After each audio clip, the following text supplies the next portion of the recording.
अस्सलामुअलैकुम, good morning, welcome to सबकी सोच में हूं नम्रा तारिक और मैं हूं हसैन लियाकत। आप सबको गुड मॉर्निंग। मौसम बहुत ही अच्छा है, लेकिन इस अच्छे मौसम के साथ निमरा बहुत सारे लोग परेशानी के बाइस भी अच्छा मौसम बनता है।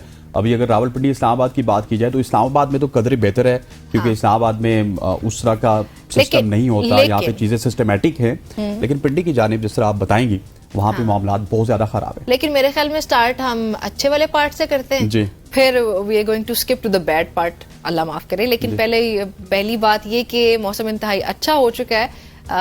पूरे मुल्क में ही वैसे इस वक्त बारिशों का सिलसिला शुरू हो चुका है। एक बार नए स्पेल में हम दाखिल हो चुके हैं, जिसकी वजह से वैसे ज्यादातर लोगों को वायरल इन्फेक्शंस भी हो रहे हैं। नज़ला, खांसी, जुकाम वगैरह बहुत कॉमन है। तो आप सबने अपना बहुत सारा ख्याल रखना है। इसमें कफ सिरप्स वगैरह लेते रहें, लेकिन हाँ एग्जैक्टली। और इसकी वजह से अगर मैं स्लीपी हो गई तो आप संभाल लेंगे, ठीक हो गया। अच्छा, लेकिन आप सबने जी अपना बहुत सारा ख्याल रखना है। बारिश में हम लोग इसको भीगने को बड़ा एंजॉय करते हैं, विच इज फाइन, लेकिन फिर कुछ एहतियाती तदाबीर हैं वो भी साथ साथ लें, ताकि बीमारियां जो वायरल इन्फेक्शन आजकल मौसम की वजह से हो रहे से बचा जा सके। अब मौसम तो अच्छा हो चुका है, लेकिन इस वक्त हम इस्लामाबाद में बैठे हैं और हमारे पड़ोस में रावलपिंडी में सूरत हाल थोड़ी सी खराब है। अल्लाह करे कि कोई नागहानी आफत से जो है अल्लाह ताला में महफूज रखे, कोई बुरी खबर सामने ना आए। नाला लेक की इस वक्त हमारे पास मेरे ख्याल में हस्तीन खबर आ रही है। हाँ, नाला लेक में भी हालात तुग़यानी का मंजर है, ज्यादा खराब है। लेकिन अभी नजर डालते हैं आज की हेडलाइंस पे। और सबसे पहले अगर बात की जाए तो खान साहब की स्टेटमेंट है, जिन्होंने कहा है कि मुल्क में कुछ बड़ा होने वाला है, कोई बात नहीं करना चाहता तो मैं भी नहीं करूंगा। बानी पीटीआई का ये कहना है। और मुझे रेंजर्स ने घसीटा, क्या आपका हक नहीं मुझसे माफी मांगे, ये कहना है बानी पीटीआई इमरान खान साहब का। प्रोग्राम में आगे जाके इस पर डिटेल से बात करेंगे कि क्या कहा असल में बानी पीटीआई ने। और उसके अलावा जी एक अच्छी खबर मैं कहूंगी इसको कि पाकिस्तान तहरीक इंसाफ की रहनुमा जो है आलिया हमजा, वो सेंट्रल जेल गुजरावाला से उनको रिहा कर दिया गया। और ये तकरीबन 1 साल से ऊपर का अरसा है जिसमें वो गिरफ्तार रही। मुतअद्दिद रहनुमा अभी भी जेल के अंदर है। यास्मीन राशिद साहिबा का नाम सबसे पहले मेरे जहन में आया। ये अच्छी खबर है। इससे पहले जो हमने देखा था एक और पाकिस्तान तहरीक इंसाफ की रहनुमा की रिहाई का मामला, सनम जावेद का, और अभी ये दूसरी खबर है। मतलब बेहतरी की तरफ, बर्फ पिघलने की तरफ जा रही है। इसके बाद हम प्रोग्राम में बात करेंगे तहरीक इंसाफ ने इलेक्शन एक्ट तरमीमी बिल सुप्रीम कोर्ट में चैलेंज कर दिया। और जैसा कि कल भी हमने प्रोग्राम में डिस्कस किया था कि ये चैलेंज होने जा रहा है और हुकूमत संजीदगी ना दिखाई तो बिल जो है ना वो तहरीक उसके खिलाफ बिल ना भरो तहरीक इसका नाम है, ये शुरू कर दिया जाएगा। ये अमीर जमात इस्लामी का कहना है। और अमीर जमात इस्लामी की वाकई जायज ना ये शिकायत है हमारी हुकूमत से। तो आज प्रोग्राम में आगे जाके जमात इस्लामी के कारकुनान से बातचीत करके आपको बताएंगे कि वो मजीद अब क्या चाहते हैं। जी हाँ, और आज मिलवाएंगे आपको पाकिस्तानी शख्स आसिफ बशीर से, जिसने अपनी बेपनाह कोशिशों से बहुत सारी जिंदगियां बचाई। और इस एतराफ में भारतीय हुकूमत ने उनकी खिदमात के एतराफ में उन्हें इनाम देने का ऐलान किया है। वेरी गुड, मतलब भारतीय हुकूमत, ये एक बहुत बड़ी खबर है जी हमारे लिए। अच्छा जी, सुप्रिंटेंडेंट सेंट्रल जेल कराची का शानदार इकदाम, मुजरिमों से बंदूक छुड़वाकर हाथ में कलम थमा दिया। हम सुप्रिंटेंडेंट से आपकी मुलाकात भी करवाएंगे और देखेंगे कि उनका ये जो इकदाम है ये कैसा जा रहा है और इसको लेने का मकसद क्या था। ऑब्वियसली और आखिर में हम बात करेंगे कि क्या इंटरमीडिएट फास्टिंग और डाइट की वजह से ब्लड प्रेशर कम होता है या नहीं होता। इसी हवाले से हमारे साथ मौजूद होंगी एक न्यूट्रिशन, वो बात करेंगी। और अब थोड़ा सा निमरा टॉप स्टोरीज की जानिब जाते हैं। और इंटरेस्टिंग कुछ स्टोरीज भी हैं, बल्कि हमारे पास सबसे जो एग्जैक्टली इंटरेस्टिंग स्टोरी है टॉक इन टाउन स्टोरी है, उसमें यह है कि पाकिस्तान टेस्ट टीम का ऐलान कर दिया गया। पाकिस्तान क्रिकेट टीम ने बांग्लादेश के खिलाफ टेस्ट सीरीज के लिए 17 रुकनी स्क्वाड का ऐलान किया। पाकिस्तान और बांग्लादेश के दरमियान पहला टेस्ट 21 से 25 अगस्त तक रावलपिंडी में खेला जाएगा, जबकि दूसरा टेस्ट कराची में 30 अगस्त से 3 सितंबर तक खेला जाएगा। यप, और टेस्ट स्क्वाड की जो क़यादत है वो शान मसूद करेंगे, जबकि सऊद शकील को नायब कप्तान मुकर्रर किया गया। पाकिस्तान टीम को 21 अगस्त 2024 से 5 अप्रैल 2025 तक 9 टेस्ट, 14 इसमें T20 मैचेस हैं और कम से कम 17 वनडे इंटरनेशनल खेलने हैं। So good luck team Pakistan, good luck. और हमारी विशेस, बेस्ट विशेस आप सबके साथ हैं। आई होप सो कि अब हमारी टीम, आप कुछ कहना चाह रहे हैं? जी हाँ, मैं बहुत कुछ कहना चाह रहा हूँ इस हवाले से। देखिए, ये तीसरी सीरीज है और तीसरी सीरीज में अब शाहीन शाह अफरीदी को आपने नायब कप्तानी से बिल्कुल फारिग कर दिया है। उनकी जगह सऊद शकील आपको वाइस कैप्टन नजर आएंगे। सो इस टीम की क़यादत शान मसूद करेंगे। वाइस उनके होंगे सऊद शकील और शाहीन शाह अफरीदी।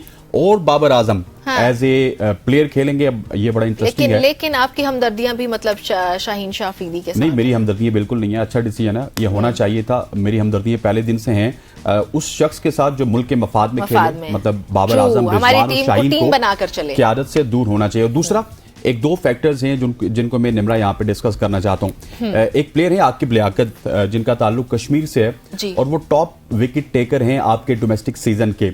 लेकिन अनफॉर्चुनेट ये है कि आकिब लियाकत आपको ना तो पाकिस्तान टीम में नजर आ रहे हैं, और पाकिस्तान टीम तो दूर की बात है, जो शाहीन्स की टीम है उसमें भी आकिब लियाकत को मौका नहीं मिल रहा, क्योंकि मेरा ख्याल है वो किसी लॉबी का हिस्सा नहीं है।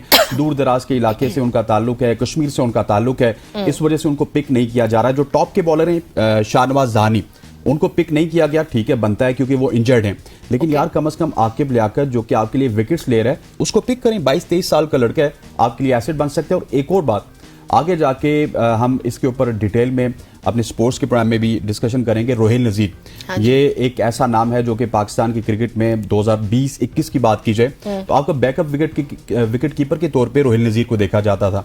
लेकिन अब रोहिल नजीर की जगह साद बेग को निमरा टीम में रखा गया। और ये वो साद बेग हैं जिन्होंने, ठीक है, बड़े टैलेंटेड हैं, लेकिन अभी तक इन्होंने कोई फर्स्ट क्लास का मैच नहीं खेला। So that is very very unfortunate कि जो आपके फर्स्ट क्लास क्रिकेट को इज्जत देते हैं, जो यहाँ पे पाकिस्तान में मार खाते हैं, दुनिया की डिफरेंट लीग्स को तरजीह नहीं देते, वो आपकी टीम में मौजूद नहीं हो। हाँ, ये तो कुछ कमजोरियां हैं, इनको मैं वीकनेसेस कहूंगी हमारी टीम में, और हमारा जो बोर्ड है उसमें चलती आ रही है। और इसी की वजह से शायद हसनैन, हमारा क्रिकेट बोर्ड, हमारी क्रिकेट टीम और फिर अवाम के जज्बात इवेंचुअली जो है वो बड़े उनको ठेस पहुंचती है और सफर करना पड़ता है हमारी टीम को। खैर चले, देखते हैं, फिर भी दुआ कर सकते हैं हम लोग, और अब यहाँ पे आवाज उठा सकते हैं कि बेहतरी की दुआ भी है और कोशिश भी होगी। अच्छा, कराची लिए चलते हैं जी आपको। सिंध तालीमी डिपार्टमेंट ने सूबा भर में गायब जो असातिज़ा उनके खिलाफ कार्रवाई का आगाज कर दिया। घोस्ट ये टीचर्स होते हैं। तो सिंध हुकूमत ने गायब असातिज़ा की सफरी तारीख तलब कर ली, जो कि अक्सर बैरून मुल्क मुकीम है।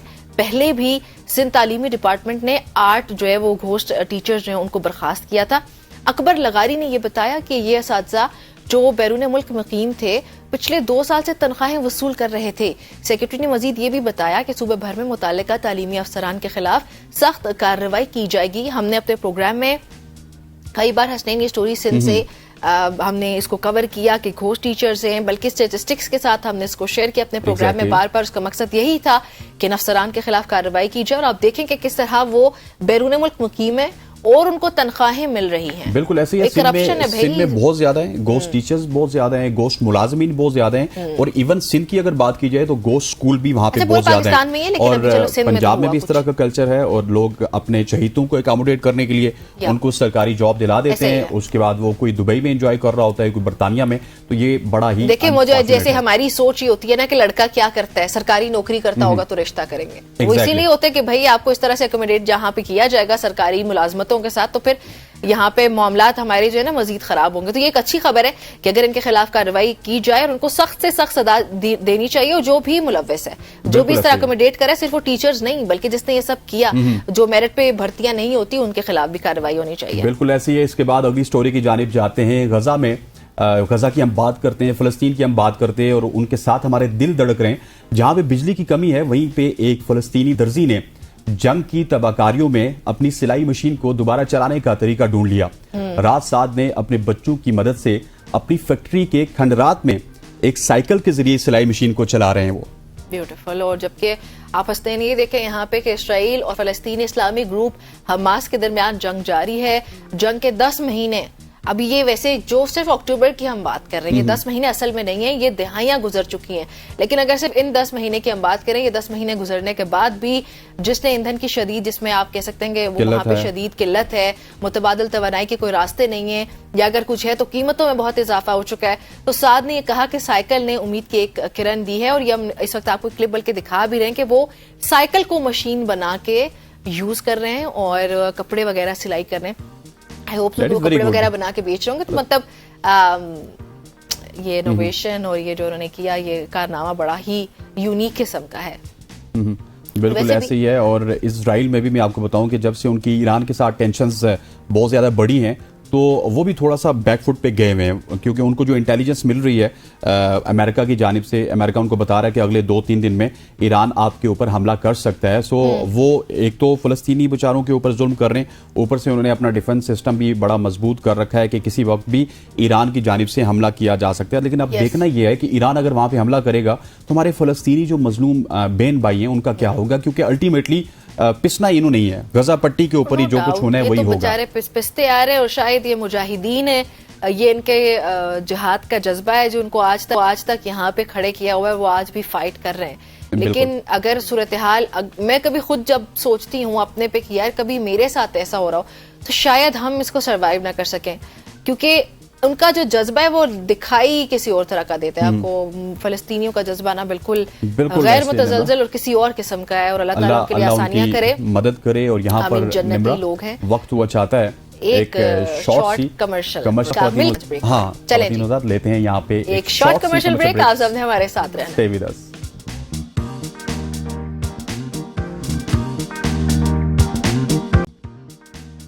Welcome back to show. अब हम पॉलिटिक्स के हवाले से बात करेंगे। पाकिस्तान तहरीक इंसाफ के बानी इमरान खान ने मशरूत माफ़ी मांगने का ऐलान कर दिया।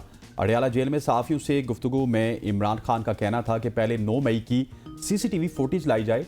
उन्होंने कहा कि अगर PTI के लोग 9 मई वाक़यात में मुलव्विस पाए गए तो माफ़ी मांगूंगा। उनका यह भी कहना था कि अगर PTI के लोग मुलव्विस पाए गए तो उनको पार्टी से निकालूंगा और सज़ा भी दिलवाऊंगा।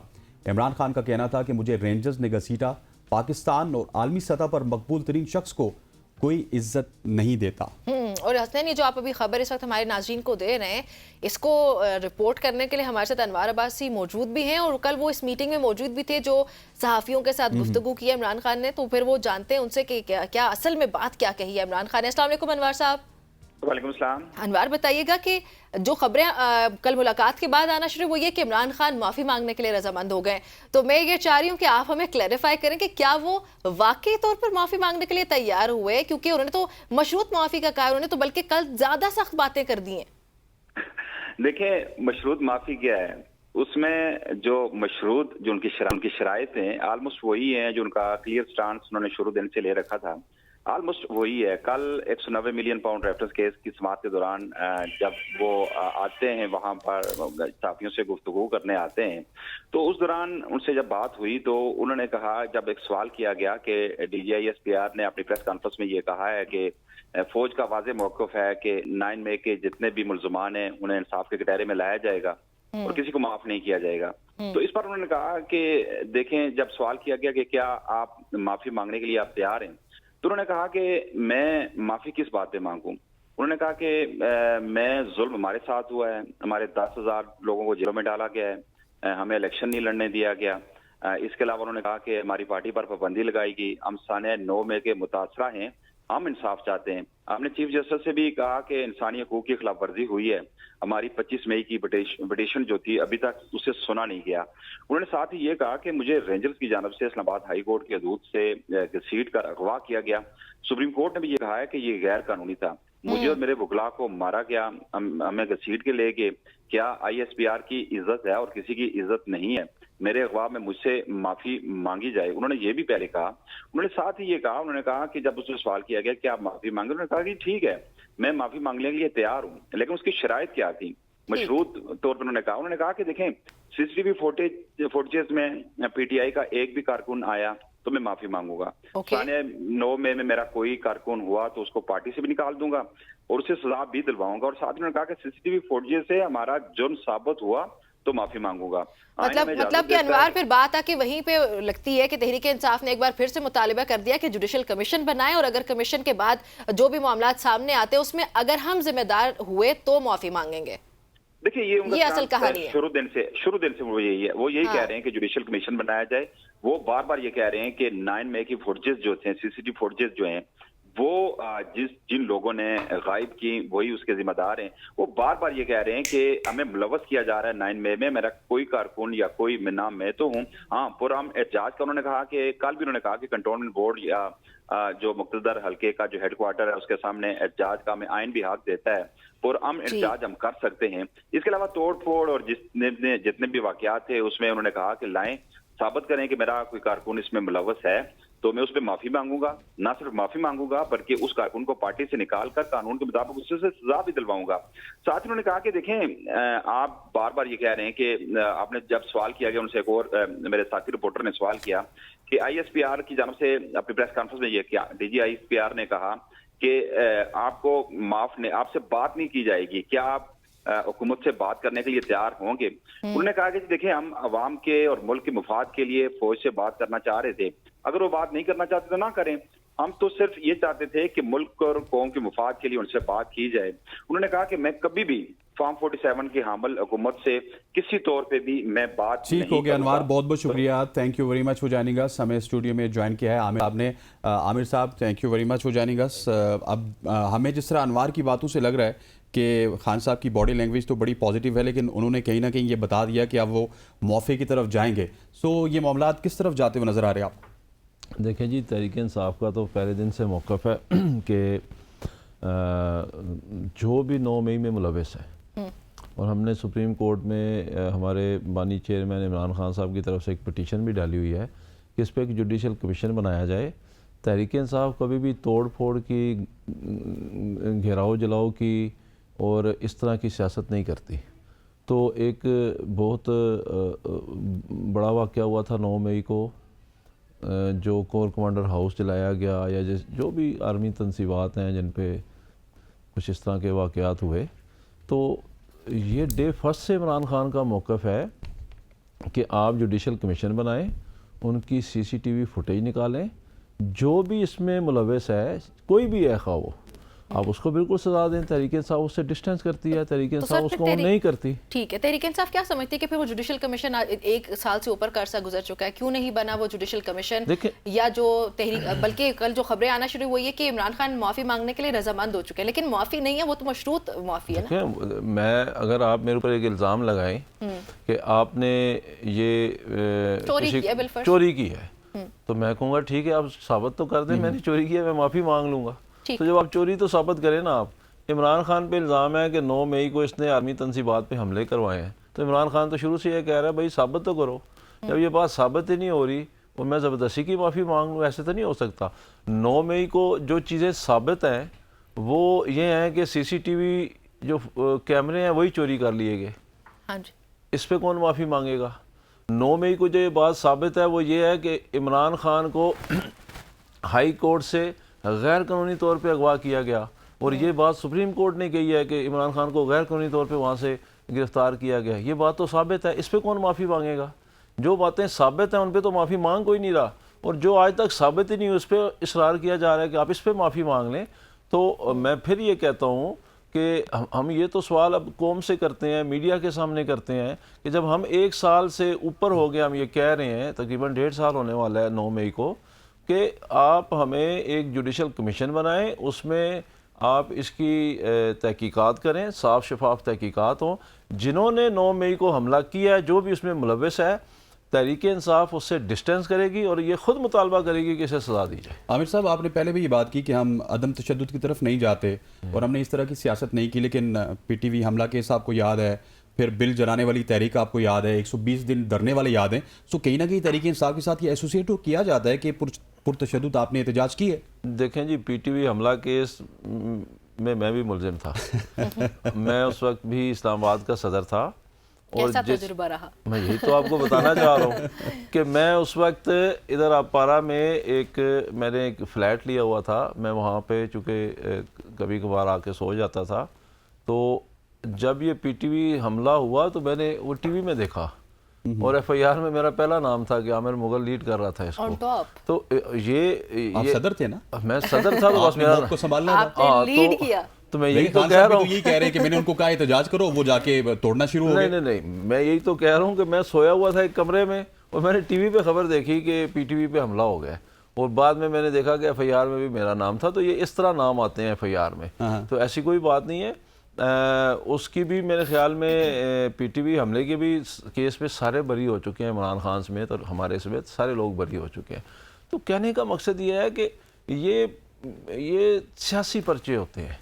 जब आपने किसी पॉलिटिकल जमात को फिक्स करना हो तो आप इस तरह के उस पर झूठे पर्चे देते हैं ताकि अवाम की नज़रों में उसको गिराया जा सके। इमरान खान पे इस तरह के 200 पर्चे दिए गए। कौन सा पर्चा है जो इमरान खान पे या उसके कारकुनान पे नहीं दिया गया? बगावत का, गद्दारी का, सरकारी अमलाक पे हमले का। ये सारे बयानिए बनाने के बावजूद 8 फरवरी को अवाम ने ये सारे बयानिए रद्द कर दिए। अगर अवाम ये बयानियाँ मान लेती तो इसका मतलब क्या है कि अवाम हक में है कि आप आर्मी तनसीबात पे हमले करें, अवाम इस हक में है कि आप सरकारी अमलाक को नुकसान। ऐसा नहीं है। अवाम ने 8 फरवरी को ये साबित किया है कि ये झूठे बयानिए हैं, ये इमरान खान के ऊपर थोपे गए हैं। तो अवाम इसको रिजेक्ट कर चुकी है और अब सारे इदारों को ये बात मान लेनी चाहिए कि अवाम इस बयानी के साथ नहीं खड़ी है। और फिर जब इमरान खान बार बार कह रहा है, अभी कल फिर जिस तरह आपके रिपोर्टर बता रहे थे कि कल फिर इमरान खान ने यह बात कह दी है कि भाई लाओ CCTV फुटेज, वो किधर गायब हो गई? आपको पता है पिंडी हाई कोर्ट ने कुछ लोगों की जब जमानत ली GHQ हमला केस में, तो उन्होंने अपने ऑर्डर में ये बात लिखी कि कहाँ है CCTV फुटेज जिसमें हमला करते हुए दिखाई दे रहे हैं।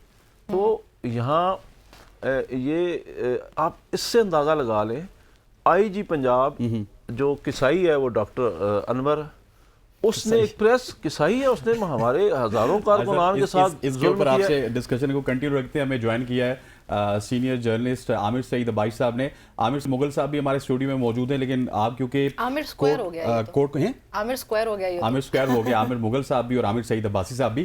भाई साहब ये बताइएगा कि इलेक्शन एक्ट तरमीमी बिल जो कि मंजूर हुआ था, एक आइन का हिस्सा बन गया था, उसको सुप्रीम कोर्ट में चैलेंज कर दिया गया है। अब क्या देखते हैं, सुप्रीम कोर्ट में ये बिल प्रिवेल कर सकेगा या फिर उसी तरह से सुप्रीम कोर्ट माजी की तरह इसको भी कलअदम करार दे देगा? Thank you so much Hasnain साहब। गुजारिश ये है कि इसमें कोई शक नहीं है कि पार्लियामेंट का काम है लेजिस्लेशन करना, पार्लियामेंट का इख्तियार है आइन बनाना, कानून बनाना, और अगर कोई अबहम हो तो उसको दूर करना। लेकिन अदालतें भी और पाकिस्तानी कौम भी इस पूरे मामले में नीयत हमेशा देखती है। इंटेंशन जो है वो बहुत मैटर करती है किसी भी अमल में।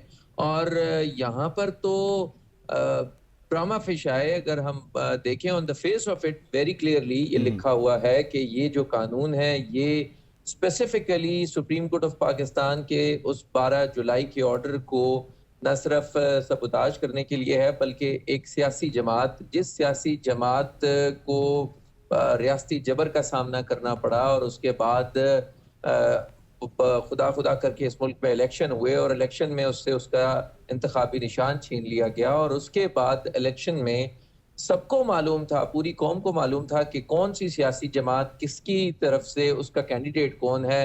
बगैर निशान के, मल्टीपल निशान के साथ वो पार्टी इलेक्शन में आई, उसने फिर कॉन्टेस्ट किया और सिंगल लार्जेस्ट पार्टी बन गई वो। और उसको इलेक्शन कमीशन ने कहा कि आप तो पार्टी नहीं है। तो उसके बाद फिर उसको रिजर्व सीट्स नहीं दी गई। ये मामला जब सुप्रीम कोर्ट में आया और सुप्रीम कोर्ट ने ये तय कर दिया, और मेरा ये ख्याल है कि सुप्रीम कोर्ट भी पहली मर्तबा सुप्रीम कोर्ट ऑफ पाकिस्तान ने कंप्लीट जस्टिस का जो कॉन्सेप्ट है वो पूरा किया कि सबको मालूम था, पूरी दुनिया को, पूरे पाकिस्तान को, हर शख्स को मालूम था कि ये जो कैंडिडेट्स थे ये पाकिस्तान तहरीक इंसाफ के थे, उनका इंतखाबी निशान नहीं दिया गया। सुप्रीम कोर्ट ऑफ पाकिस्तान ने कहा कि उन्हें जो सुन्नी इत्तेहाद कौंसिल में शामिल करना और फिर उन्हें उनकी रिजर्व सीट से महरूम करना, ये गैर आईनी और गैर कानूनी है, उन्हें उनका हक दिया जाए।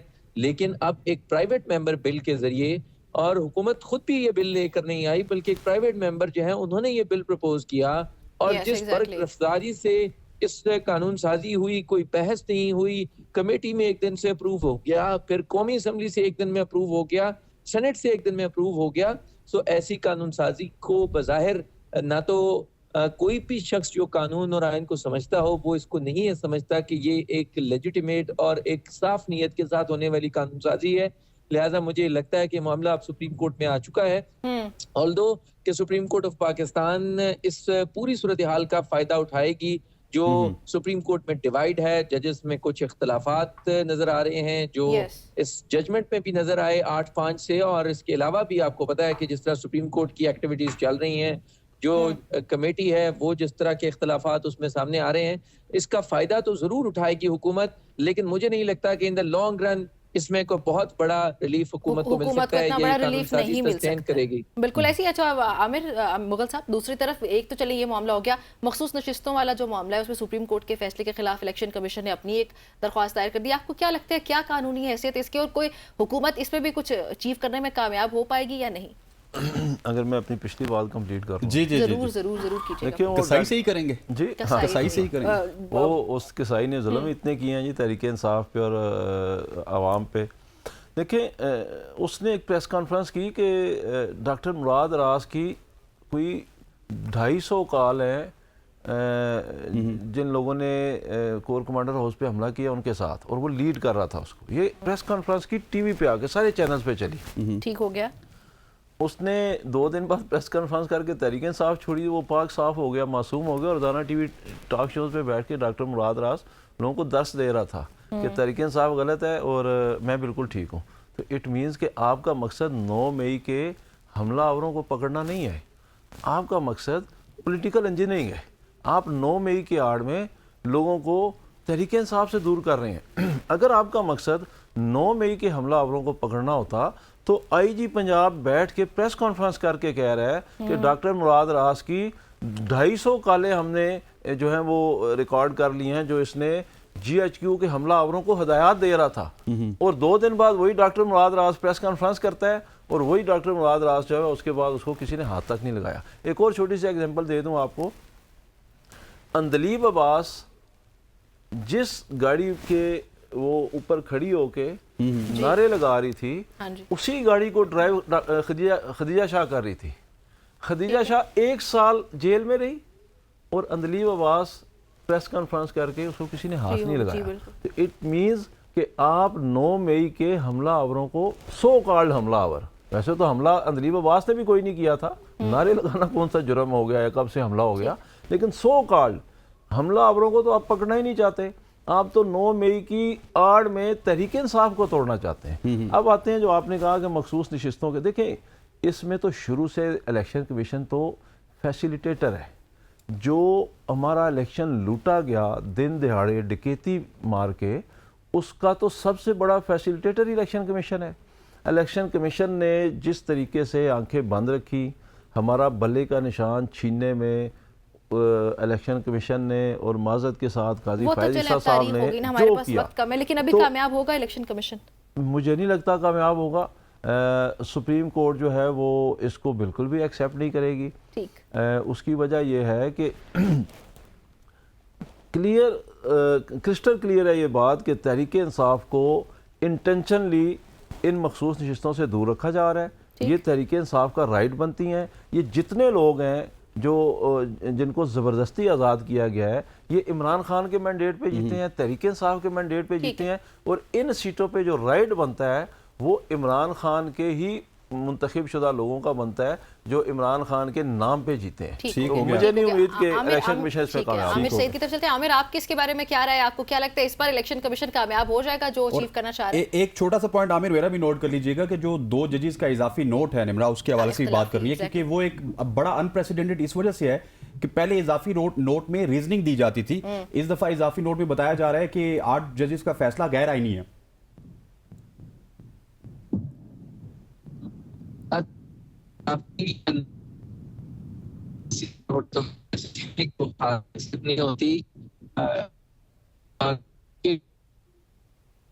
अच्छा, आपकी ऑडियो का कुछ इशू आ रहा है? आमिर, आप हमें सुन पा रहे हैं? आमिर मेरा ख्याल है कि ट्रैवल कर रहे हैं और बिल्कुल जी, वो ट्रैवल करें। आमिर साहब, मुगल साहब, तो आप बताइएगा। मैं आपको ये बता रहा था कि ये जो मखसूस नशिस्तें हैं, ये आज भी इलेक्शन कमीशन उसी रोल पे खड़ा है कि ये किसी भी कीमत पे तहरीक इंसाफ के पास ना जाएं, बल्कि ये जो नाजायज़ हुकूमत बनी है और जो नाजायज़ तरीके से इनको ये सीटें दी गई हैं दोबारा इनके पास चली जाएं, ताकि 2/3 मेजॉरिटी आने के बाद ये इनकी मर्जी की आईनी तरमीम कर सकें। लेकिन ये मुमकिन नहीं होगा। मुझे लगता है कि सुप्रीम कोर्ट के जो 8 जजेस ने जो फैसला दिया है वो अपने फैसले पे इम्प्लीमेंट करवाएंगे। नजरसानी के बाद भी वो इम्प्लीमेंट कराने में कामयाब हो जाएंगे। चले जी, मुगल साहब, आपका बहुत शुक्रिया। आमिर सईद, आपका भी बहुत शुक्रिया। मैं ज्वाइन के एंड पे अनफॉर्चुनेटली कुछ मसला हो गया था, लेकिन अभी मेरे ख्याल में हुसैन हम जी हाँ, ब्रेक यहाँ की पर तरफ वक्त हुआ बढ़ते चाहता है हैं। एक शॉर्ट सी चलिए जी। कमर्शियल ब्रेक लेते हैं, वापस आते हैं, stay with us. Welcome back जी। एक तरफ तो हमने आपको बताया कि तहरीक इंसाफ क्या कर रही है, तहरीक इंसाफ के बारी ने क्या कहा, उस पर बड़ी डिटेल में हमने बातचीत की है, फिर सुप्रीम कोर्ट में क्या हो रहा है, इलेक्शन कमीशन ने क्या किया, ये सब होगी एक तरफ की बातें। अब दूसरी तरफ आते हैं तो दूसरी तरफ हमें जमात इस्लामी नजर आती है और अमीर जमात इस्लामी हाफिज नईमुर रहमान वो ये कह रहे हैं कि हुकूमत ने संजीदगी अगर ना दिखाई तो बिल ना भरो तहरीक, ये तहरीक का उन्होंने नाम दिया कि हम इसका आगाज करेंगे।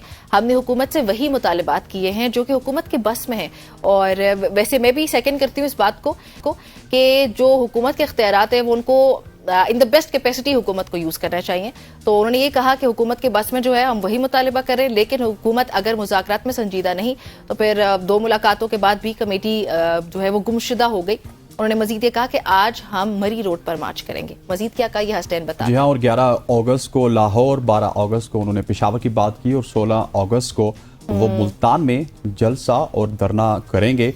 और हुकूमत ने संजीदगी ना दिखाई तो जिस तरह निमरा आपने बताया कि वो बिल ना बरो तहरीक शुरू करेंगे। लेकिन मैं जितना ज़्यादा इस धरने को कवर कर रहा हूँ क्योंकि जमात इस्लामी के बहुत सारे रहनुमा हमारे साथ आते रहे। धरना शुरू में बड़ा मकबूल था लेकिन उसके बाद आहिस्ता आहिस्ता से वहाँ पे अवाम की कैपेसिटी कम लेकिन होती एक बड़ी रही। तादाद में जमे गफीर आप कह सकते हैं, वहाँ पे बड़ी तादाद में लोग इस वक्त नहीं, दिन के टाइम तो मैं गया हूँ, दिन के टाइम तो बिल्कुल खाली होता है।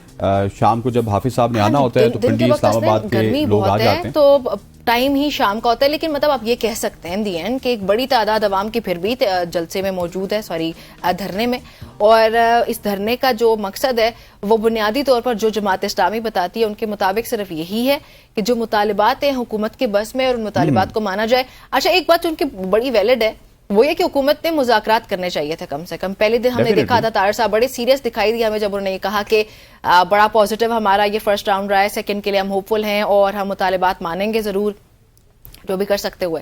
लेकिन अगेन जैसे नईमुर रहमान साहब कह रहे हैं कि हमने मुतालिबा ही वही किया जो हुकूमत के बस में है। अब यहाँ पे एक मसला है कि अगर जमात इस्लामी कोई अपनी डिमांड रख रही है तो फिर उनको साथ सोल्यूशन भी बताना पड़ेगा, जो कि बल्कि हमने खुद ही जब जमात इस्लामी के मुतादिद रहनुमाओं से बात की प्रोग्राम में तो उन्होंने कहा कि हम उसका अल्टरनेट वे बता रहे हैं, हम बता रहे हैं कि अगर ये मसला है यहाँ से ये करना है तो उसका सोल्यूशन भी दे रहे हैं।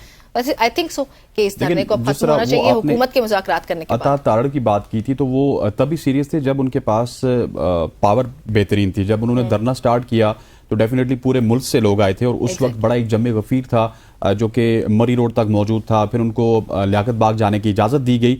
लेकिन अब सिचुएशन ये है कि हुकूमत भी सियानी हो चुकी है। आपको पता है जब तक हमारे यहाँ डी चौक में ना जाया जाए, कुछ तोड़ा ना जाए तो उसके साथ मुज़ाकरात तो किए नहीं जाते। और जमात इस्लामी इस वक्त क्योंकि चुप साध के एक जगह पे अपना एहतजाज रिकॉर्ड करवा रही है और ये हुकूमत को तो बिल्कुल पसंद नहीं है। अगर वो कुछ तोड़ेंगे, कोई एजिटेशन करेंगे तो उसके बाद आप देखेंगे कि एक मिनिस्टर नहीं बल्कि मिनिस्टरों की फौज वहां पे मौजूद होगी और वहां पे जाके मुज़ाकरात भी करेगी और उनको कहेगी कि जो आपको चाहिए वो हम देंगे। लेकिन अनफॉर्चुनेटली हमारे मुल्क में ये कल्चर प्रिवेल ही नहीं करता कि निमरा आप रोड के साइड पे खड़े हो जाएं और बिल बोर्ड आपने उठाए हों, बैनर्स उठाए हों, कोई सुनवाई हाँ एग्जैक्टली हमारे यहाँ इस तरह की सुनवाई नहीं होती। ये मुहज़्ज़ब माशून होती है। हमारे यहाँ गवर्नमेंट भी वहीं पे सीरियस होती है जहाँ पे आप धरना दें, जहाँ पे आप तोड़फोड़ करें, जहाँ पे आप फैजाबाद मेन आर्टरी बंद कर दें या फिर डी चौक बंद कर दें। और डी चौक का बल्कि मैं भी ये आप बात कर रहे थे तो मेरे जहन में आ रहा था कि जैसे ये कोई एक धरने के लिए स्पेसिफाइड जगह जिसको हमने बस सिर्फ एक मकसद के लिए यूज कर लिया कि अगर आप डी चौक पहुंच जाते हैं तो आप अपना मकसद अचीव कर सकते हैं। अच्छा, ऐसे उसूली तौर पे होना नहीं चाहिए।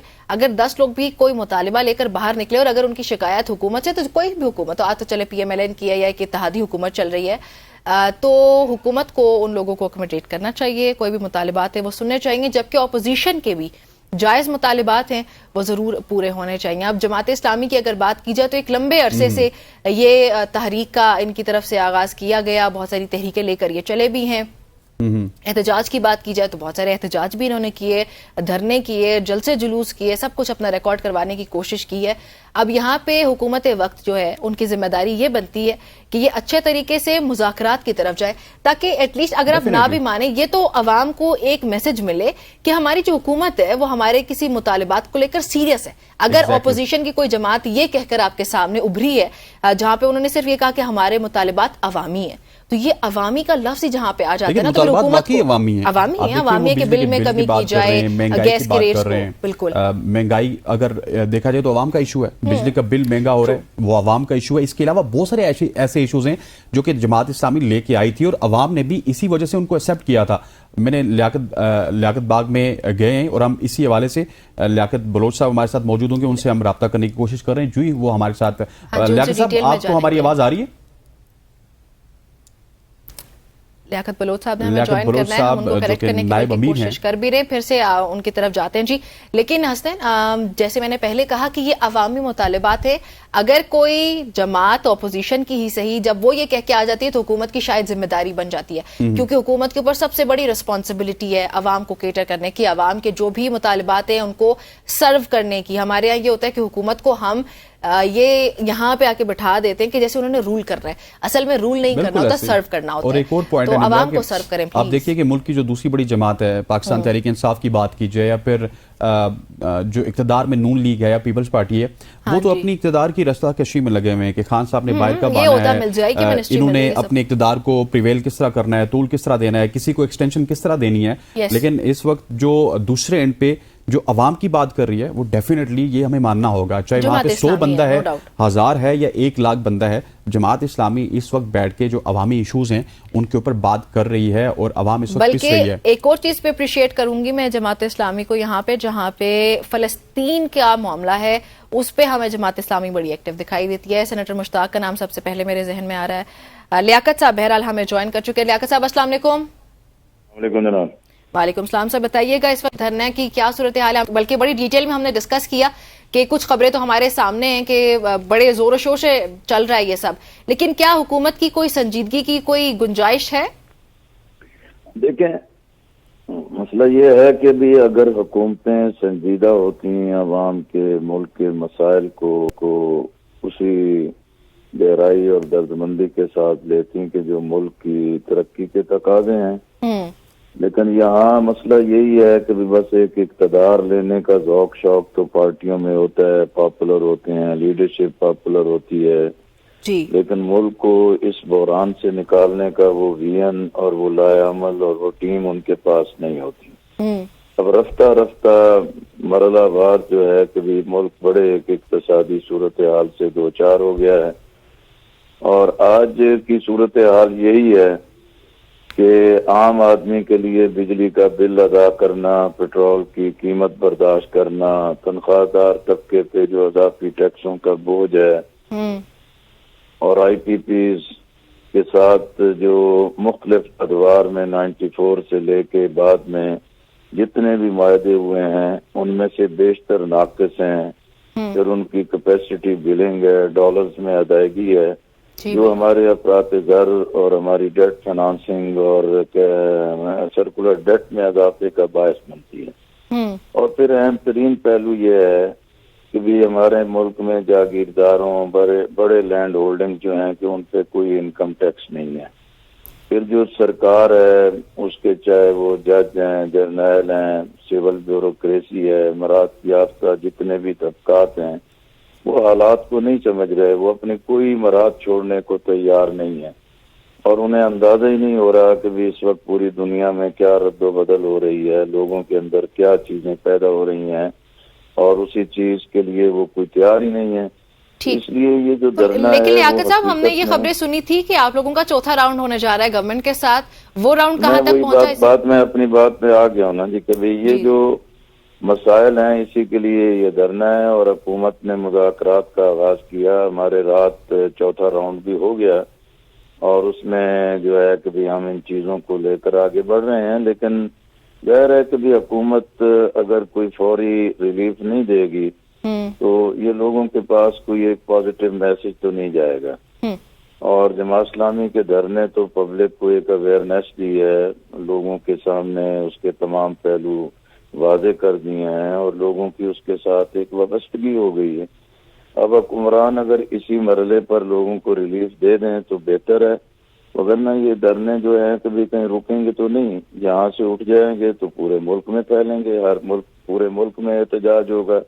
अब ये चीजें रुकने वाली नहीं है। अब ये हुक्मरान है कि जितनी जल्दी इन बातों को समझ लें उसी कदर उसके अंदर कोई बेहतरी की सूरत पैदा हो सकती है। अच्छा लियाकत बलोच साहब, हमने हाफिज नईम साहब को सुना और उन्होंने बेशतर मौक़ों में इस तरह की बात की कि ये जो तहरीक है ये हुकूमत हटाओ तहरीक के साथ भी कन्वर्ट हो सकती है, उस तरफ भी जा सकती है। तो क्या इस तरह का कोई इरादा है कि महंगाई से ये हुकूमत हटाओ की तरफ जाएगी? मेरा ख्याल है कि जब हुक्मरान ना महंगाई खत्म करें, ना बेरोजगारी खत्म करें और जो इक्तसादी सूरत हाल को खराब करने के अवामिल हैं उसकी इस्लाह के लिए तैयार ना हो, और फिर जो हुकूमत की अपनी जो लीगल पोजीशन है वो भी डाउटफुल हो, 47 फार्म पे बैठे हों और फिर हुकूमत पे भी आ जाएं और उसके बाद अवाम का मुल्क का भी ख्याल न करें, तो फिर ऐसे हुक्मरानों को सीने से कौन लगा के रखेगा? फिर इनसे जान छुड़ाना और मुल्क को निजात दिलाना, ये तो फिर एक बिल्कुल कौमी और एक बड़ा इशू बन जाएगा। ठीक हो गया। अच्छा ये भी बताइएगा लियाकत साहब कि आप लोगों की तरफ से जो मुतालबा किया जा रहा है बिजली के बिलों में इजाफे से मुतालिक। जी जी अच्छा जी लियाकत साहब ये बताइएगा कि बिजली के बिलों में इजाफे से मुतालिक जो आप लोगों की डिमांड्स हैं उसके लिए मुतबादिल क्या सोचा है आप लोगों ने, हुकूमत को क्या ऑफर किया है? देखिए हमने तो ज़ाहिर है कि भी बिल जो है बिजली का और पेट्रोल की जो है उसमें 2-3 चीजें हैं।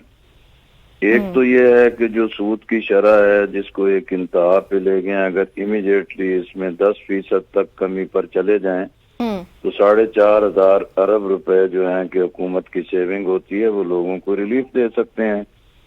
इसी तरीके से ये जो IPPs के अब मुतय्यन हो गए हैं कि भी कई प्रोजेक्ट्स ऐसे हैं कि जो बंद हैं, नाकारा हैं, जो मायदे की सरीहन खिलाफ वर्जी कर रहे हैं, लेकिन उनको कैपेसिटी बिलिंग हो रही है, उसको रोक लें तो उसमें तो हमें रिलीफ मिल जाएगा और आवाम को उसका एक बेहतर सिला दिया जा सकता है। इसी तरह ये है कि भी जो सरकारी मरात हैं, मुफ्त पेट्रोल है, मुफ्त बिजली है, गैस है, गाड़ियों की मरात हैं, इसको अगर 50% भी कट कर लिया जाए तो ये सेविंग होगी और 25 करोड़ आवाम को उसका रिलीफ मिल सकता है। लेकिन कोई इसका इकदाम को करने के लिए तैयार हो तो फिर लोगों को रिलीफ मिल सकता है। अगर हुकूमत ये चाहें आवाम मरते रहें, आवाम तंग दस्त रहें और ये अपनी अयाशियां करते रहें तो अब ये चीज नहीं चलेगी। ठीक। अच्छा लियाकत साहब, मैं आपकी मौजूदगी का फायदा उठाना चाहता हूं। मुझे ये बताइएगा कि बांग्लादेश की सूरत हाल आपके सामने है, वहां पे हसीना वाजिद के दौर में जमात इस्लामी के ऊपर बड़े जुल्म हुए, अब खालिदा जिया को भी रिहा किया गया, जमात इस्लामी के ऊपर भी पाबंदियों को हटाया जाएगा, इसको आप किस तरह देखते हैं? खालिद जी की ज़ाहिर है यार फिर खराब। जी लियाकत साहब आपकी आवाज आ रही है? सुन पा रहे हैं? जी मैं यही अर्ज कर रहा था कि भी बांग्लादेश में आप देखें कि भी शेख मुजीबुर रहमान और अब उसकी बेटी हसीना वाजिद के साथ दूसरी मर्तबा बांग्लादेश की आवाम ने उनका अशर नशर किया है, रुसवा किया है और वो जिल्लत की एक बदतरीन शक्ल उन्होंने अख्तियार की है। शेख मुजीबुर रहमान उनके आज़ादी के हीरो थे, लेकिन इक़्तिदार में आने के बाद उन्होंने एक आमराना रविश अख्तियार की और बांग्लादेश को मुकम्मल तौर पर इंडिया की झोली में डाल दिया। जो बंगाली अवाम की ये विजन नहीं था, लोगों में उनके खिलाफ नफरत पैदा हुई, फौज के अंदर बगावत पैदा हुई और वो अंजाम से 2-4 हो गए। ठीक। इसी तरह हसीना वाजिद को इक़्तिदार का मौका मिला, उनकी तीसरी ये टर्म आ गई थी, लेकिन वो भी मुसलसल उसी आमराना रविश पे थे और इंडिया के रहम करम पर थी और पूरा उनको उसकी झोली में डाल दिया था। इसी वजह से वहाँ एक बड़ी बगावत पैदा हो गई। बिल्कुल बिल्कुल ऐसी। अच्छा लियाकत साहब, माजरत के साथ आपको इंटरप्ट किया, माजरत के साथ आपको इंटरप्ट किया, हमारे पास वक्त कम है और आपका बहुत शुक्रिया हमें ज्वाइन करने के लिए। नाज़रीन वैसे ड्रॉप हो गई थी और आपने गुफ्तगू सुनी है। मैं एक सवाल मजीद लेकिन पूछना चाहती थी कि बिल ना भरो तहरीक का आगाज कब किया जाएगा और किन सूरत हाल में, किन हालात में किया जाएगा, ये क्वेश्चन मेरा रह गया। लेकिन चलें जी, यहाँ पे शामिल करते हैं एक ब्रेक, आपने हमारे साथ ही रहना। वेलकम बैक टू सुबह की सोच। अब हम आपकी मुलाकात करवाएंगे एक ऐसी शख्सियत से जिसने हज के दौरान शदीद गर्मी बर्दाश्त करते हुए पाकिस्तानी शख्सियत हैं आसिफ बशीर, जिन्होंने अपनी बेपनाह कोशिशों से जिंदगियां बचाई और उनका ये जज्बा काबिल सताइश रहा। भारतीय हुकूमत ने उनकी खिदमात के एतराफ़ में उन्हें इनाम देने का ऐलान किया। आसिफ, जो कि खैबर पख्तूनख्वा के रिहायशी हैं, जिन्होंने हज के दौरान रज़ाकाराना तौर पर खिदमात फराम की हैं, और उन्होंने ख़ास तौर पर भारतीय हाजियों की मदद की जब दर्जा हरारत 50 डिग्री सेल्सियस तक पहुंच गया था। माशाल्लाह माशाल्लाह, दैट्स वेरी नाइस। और गर्मी की वजह से 1301 यानी कि 1300 के करीब ये जो अमवात है उनकी इत्तला है, और आसिफ की ये कोशिशें इस तनाजुर में ख़ास तौर पर काबिल सताइश हैं। उन्होंने कम अज़ कम 26 हाजियों की मदद की, जिनमें से 9 जो है वो बदकिस्मती से जान बहक हुए। बचाए गए 17 हाजियों में से उससे जो 16 है वो भारतीय थे। आसिफ को भारतीय हाजियों ने मोहब्बत और एहतराम के साथ फिर पाकिस्तानी बजरंगी भाईजान का लक़ब भी दिया, और उनको मजीद अलकाबात भी मिले। खुद ही उनसे जानते हैं कि मजीद उनको क्या अलकाबात मिले। अस्सलाम वालेकुम आसिफ साहब। वालेकुम अस्सलाम। कैसे हैं आप? सबसे पहले ये बताइएगा, और फिर सेकेंडली मुझे ये बताइएगा कि एक लक़ब मैंने बताया, बाकी कौन से अलकाबात मिले आपको? मैं ABN न्यूज़ की टीम का बहुत बहुत शुक्रिया अदा करता हूँ कि उन्होंने मुझे इनवाइट किया और जो है अपनी स्टोरी से पाकिस्तानी यूथ को, इंडिया की यूथ को इंस्पायर करने का मौका फराहम किया। जैसे कि आपने जिक्र किया, काफी जो है वो लोगों ने अलकाबात वो किए, जैसे मिना का फरिश्ता किसी ने कहा, तो किसी ने कहा सुपर पाकिस्तानी मैन का, किसी ने बजरंगी भाईजान का। तो ज्यादातर इंडियन से तो वो जो सलमान खान का कैरेक्टर था वो एज अ सेवियर काफी उनके माइंड में था। तो जब आप किसी को बचाते हैं तो फिर वो इतना खुश होता है, वो इतना जो है वो खुशी से जो है आपको वो फिर गले भी वो लगाते हैं। वो आपको वो आपको बजरंगी भाईजान भी कहते हैं, वो आपको मिना का फरिश्ता भी कहते हैं, वो आपको बहुत अच्छे अल्फाज में आपको याद। अच्छा आसिफ, आपको बजरंगी भाईजान भी उन्होंने बना दिया, और इसके अलावा आपके लिए जीवन रक्षा अवार्ड के लिए भी आपका नाम तजवीज़ किया गया। इस हवाले से आप क्या समझते हैं, आप भारत जाके ये अवार्ड लेंगे? बिल्कुल, ये मेरे लिए बहुत प्राउड और खुशी की बात थी कि जो है सबसे पहले तो ये मैंने जो है ये सब ये जो है ये अल्लाह के लिए किया, अल्लाह, और दूसरा इंसानियत के लिए। इंसानी जान बचाना बिल्कुल ऐसे कि पूरी इंसानियत को बचाने के मुतरादिफ है। तो फिर जब आप कोई ऐसी एफर्ट करें और उसको एक्नॉलेज किया जाए तो बहुत ज्यादा अच्छा लगता है। फिर ऐसा कि जब किसी ऐसे मुल्क से जिसके साथ ताल्लुक आपका इतना अच्छा ना हो, वो आपकी तारीफ करे, तो उससे बड़ी खुशी की बात कोई नहीं हो सकती। और इंशाल्लाह तो ये एक लेंथी प्रोसेस है। मैं जो है पाकिस्तानी सिटीजन हूँ, तो उनके लिए अवार्ड देना वो सारा एक लेंथी प्रोसेस होता है। उनकी कैबिनेट अप्रूव करेगी, प्राइम मिनिस्टर मोदी, और वो अप्रूव करेंगे, तो फिर जो है नेक्स्ट ईयर जाके ये प्रोसेस कंप्लीट होगा। तो बिल्कुल जब वो फाइनल होगा तो मैं बिल्कुल जरूर। ठीक हो गया। अच्छा आसिफ, ये बताइएगा कि वहाँ पे क्योंकि टेम्परेचर काफ़ी ज़्यादा था, जिसकी वजह से हाजियों के जो है वो इत्तलात भी मौसूल हुई, हम बात की भी। अब वहाँ पे आप एक तो पहले खुद को कैसे प्रोटेक्ट कर रहे थे, और फिर दूसरी तरफ आप मतलब उनके लिए क्या किया करते थे, क्या इकदाम करते थे? जी मैडम, जैसे आपने कहा कि टेम्परेचर बहुत ज़्यादा, बिल्कुल ऑलमोस्ट 50 डिग्री सेंटीग्रेड था उस दिन, अगर मैं याद करूँ। और जब ये 50 डिग्री सेंटीग्रेड था, लेकिन फीज लाइव जिसको हम कहते हैं वो ऑलमोस्ट 55 डिग्री 54 तक जा रहा था।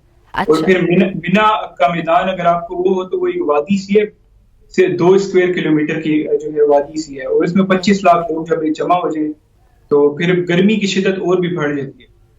तो मैं गवर्नमेंट ऑफ पाकिस्तान की तरफ से वहाँ पे डिप्लाई था, पाकिस्तानी जो जज थे उनकी गाइडेंस के लिए, उनको गाइड करने के लिए। तो ये 9 और 10 ज़िलहिज्जा को जो है जब हुज्जाज शैतान को कंकरियां मार के वापस आ रहे थे, तो उस दौरान जो काफी बिना में, तो उस दौरान काफी जो हुज्जाज है वो जो है वो बेहोश हो गए, कुछ तो मेजॉरिटी की ज्यादातर की डेथ हो गई। तो फिर हम जिनको बचा सकते थे वो हमने उनको बचाया, जिनको अगर किसी को पानी हम पिला के तो वो कर सकते। उस दिन अगर मैं याद करूँ तो 48-56 आवर्स में 350 से 400 लोगों को हमने पानी ORS के जरिए जो है रेस्क्यू किया। फिर बाद से हुज्जाज थे जो ऑलमोस्ट जो है वो डेथ के करीब थे, तो उनको हमने चेक किया, जिनको हम और उसमें आसिफ एक बड़ी तादाद जो है वो बुजुर्ग हाजियों की हुई होगी। बिल्कुल, बुजुर्ग हाजी भी थे और ज्यादातर इंडियंस थे, क्योंकि इस बार इंडियंस हज्जाज की तादाद बहुत ज्यादा पाकिस्तान से ज्यादा थी। और मेरी जो ड्यूटी पॉइंट था वो जो हजरत इस्माइल अलैहिस्सलाम की, जिसको वो कुर्बान गाह हम कहते हैं, वहाँ पे वहाँ पे ज्यादातर इंडियन कैंप ज्यादा थे। तो इस वजह से जो मैंने रेस्क्यू जो ज्यादातर मैंने और मेरी टीम ने, सिर्फ ये मेरी काविश नहीं है, जो मेरी टीम जो पाकिस्तानी वॉलंटियर्स उधर डिप्लॉय थे, तो वो ज्यादातर उन्होंने इंडियंस को जो है हमने रेस्क्यू किया। अच्छा, ये तो चले वहाँ पे किसी के सीने पे ये तो नहीं लिखा होता कि वो इंडियन है, आपने एक बहुत बड़ा काम किया। ये बताइए कि सऊदी गवर्नमेंट की जानिब से और पाकिस्तान गवर्नमेंट की जानिब से भी कोई एप्रिसिएशन आई, या फिर ये एप्रिसिएशन सिर्फ इंडिया की तरफ से आई? बिल्कुल सऊदी गवर्नमेंट की तरफ से भी अप्रिसिएशन आई। वो सऊदी रेड क्रॉस ने जो है बहुत जो है वो अप्रिशिएट किया। और इसके अलावा इंडियन गवर्नमेंट ने जो है रिकग्नाइज किया। पाकिस्तानी अवाम ने और पाकिस्तानी मीडिया ने अल्हम्दुलिल्लाह बहुत ज्यादा मुझे जो है वो अप्रिशिएट किया, लेकिन गवर्नमेंट की तरफ से भी हुई ऐसा ऐसे। असल में गवर्नमेंट बिजी बहुत है आसिफ साहब, बहुत सारे काम है गवर्नमेंट ने करने हैं, कुछ बिल मंजूर करवाने हैं, इस वजह से आपके ऊपर नजर नहीं पड़ी। बिल्कुल।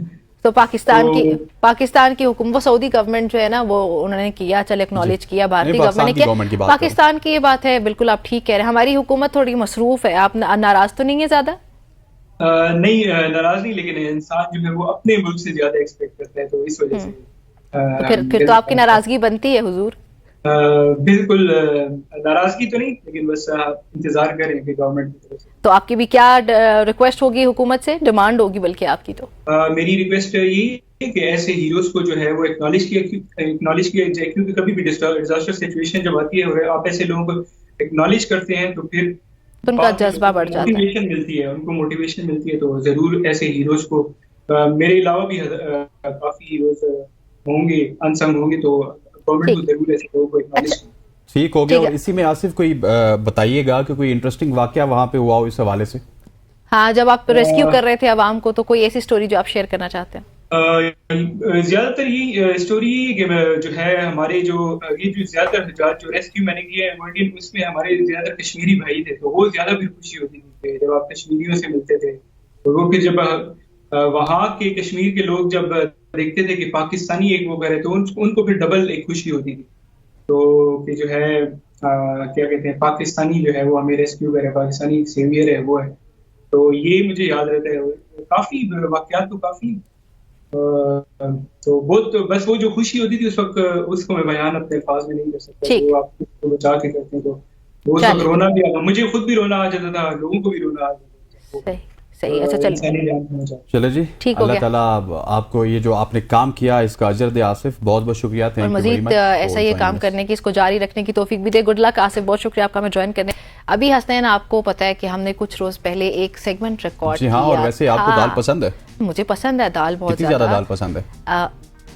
थोड़ी सी, लेकिन जो अगर बेचने का अंदाज अनोखा हो तो फिर हम ज्यादा दाल भी खरीद लेते हैं। और मैं दाल वो जो घर पे पकती है उसकी बात नहीं करी, जो सड़क पे आपको मिलती है दाल, नाज़रीन उसकी बात हो रही है, मेरे हसनैन उसकी बात करें। लेकिन एक दिलचस्प आवाज में दाल बेचने वाले पिंडी की रिहायशी हैं, सोशल मीडिया पे काफी वायरल भी हैं। हमने चाहा कि हम उनसे आपकी मुलाकात करवाएं अपने प्रोग्राम में भी, तो हमने उनको बुलाया था और बड़ी सुरीली आवाज थी भाई उनकी। हमने ये सेगमेंट रिकॉर्ड किया, अभी आपको दिखाते हैं। आइए चलते हैं जी, और अब्दुल कादिर साहब के साथ जो हमने गपशप की है उसको जरा मुलाहिजा करते हैं। वेलकम बैक एवरीबॉडी, एक बार फिर से आपको खुशामदीद कहते हैं सबकी सोच में। और आपसे तो चले मेरी बातचीत जारी ही है, लेकिन मैं पहले हसनैन से एक सवाल पूछना चाहती हूँ। कभी लोकल आप सफर करते हैं, मतलब मरी जाते हैं या कहीं और पे? कहीं बहुत ज्यादा गया हूँ और हमेशा लोकल पे जाते थे। हाँ, लोकल बसेस वगैरह पे या किसी गाड़ी पे। अच्छा, आपका इत्तेफाक हुआ कि वहां पे जब आप इस तरह लोकल कभी ट्रेवल कर रहे हैं तो भाई एक भारी भरकम किस्म के तादाद में अफराद आपके पास आते हैं, कोई नमको लेके आ रहा है, कोई कोकोनट लेके आ रहा है। अच्छा, पानी मुझे समझ नहीं आती, 45 डिग्री से अगर बाहर है और उनके पास ठंडा पानी होता है। I get that question in my head कि भाई, मेरे साथ तो बहुत ज्यादा इत्तेफाक इस तरह का हुआ है और इस तरह के लोग यकीनी तौर पर हमें मिलते रहते हैं। कोई दाल बेचता है, कोई पानी बेचता है, कोई और मशरूब बेच रहा होगा, लेकिन वो इसी तरह आते हैं और इस तरह आके बड़ी अजीब-ओ-गरीब सी परफॉर्मेंसेस भी होती हैं उनकी। चीजें इतने मजे की होती हैं कि मतलब आप ना भी चाहते हो ना तो आप लाजमी खरीद लेते हैं। और वो ये आवाज किस मेरे मौला इन सारे ते अपना करम कर, साਰਿਆਂ ਨੂੰ अस्सलाम वालेकुम, खैर होवे जनाब दी, माशाअल्लाह। ये कौन हंसते हैं, ये कौन आ गया? ये आप कौन है भाई? सर हम इनको मैं जानता हूँ, जानते हैं, इंट्रोड्यूस कराएं फिर। आप अब्दुल कादिर साहब तो नहीं है? जी, कादिर बख्श दाल वाला, कादिर बख्श वल्द रहीम बख्श उसका वल्द खुदा बख्श उसका वल्द, तो मैंने भी देखा है, करीम बख्श, सारे ऐसी बख्शे हुए हैं। हो। सर, ये दाल बेचने का फन आपको मैंने सोशल मीडिया पे भी देखा, अंदाज में आप दाल बेच रहे हैं, बड़े वायरल है सोशल मीडिया पे भी। माशाल्लाह, गुड्डू वीर, अल्लाह जिंदगी करे। आपने मुझे ये कोई दावत दी है, आपने इधर बैठाने की, मैं खुश नसीब हूँ। कुछ थोड़ा सा मुझे बोलने की आपने इजाजत भी दी है। तो मैं शुरू से मैं टाफियाँ बेचता था, टाफियाँ में वो इसी कोपड़ी बाग, छारा पानी, घोड़ा गली, इधर टाफियाँ बेचता था मरी में। ठीक हो गया। तो उधर वो एक दाल वाला था, वो दाल बेचता था। वो मुझे कुछ ऐसा लगता था कि ये दाल सही क्यों नहीं बेचता ये सही। हाँ। तो मेरे दिल में आया, 3 साल मैंने टाफियाँ बेची, मेरे दिल में आ गया आज तक बाद दाल मैं बेचूंगा। तो मैं घर किसी को भी नहीं बताया, मेरी बीवी को भी नहीं बताया। मैं थैला लिया दाल का और शापर लिया, दाल लिए, लिफाफे लिए, मैं सो गया। फिर मैंने ना मेरा कोई उस्ताद है ना कोई मैं किसी का शिगरद हूँ, मेरा उस्ताद भी वही है और शिगरद भी मैं उसी का हूँ। और फिर मेरे दिल में आया मैं क्या करूं, फिर मैंने ये बातें बनाई। आपकी इजाजत हो तो मैं बोल दूं? बोले आपका प्रोग्राम है, आप नहीं बोल रहे हैं। इतनी बातें मैं कैसे करूंगा। मैंने फिर दिल में, मेरा अंदर दिल बोला करम कर सखत दिल नू नरम कर, मेरे मौला इस गड़ी ते अपना करम कर। सारे नू अस्सलाम वालेकुम, खैर होवे जनाब दी। दाल करारी दाल मुर्ग दाल कड़क दाल अच्छी दाल फट दाल। मैंने सोचा ये बताऊं मैं दोबारा भी बताऊंगा।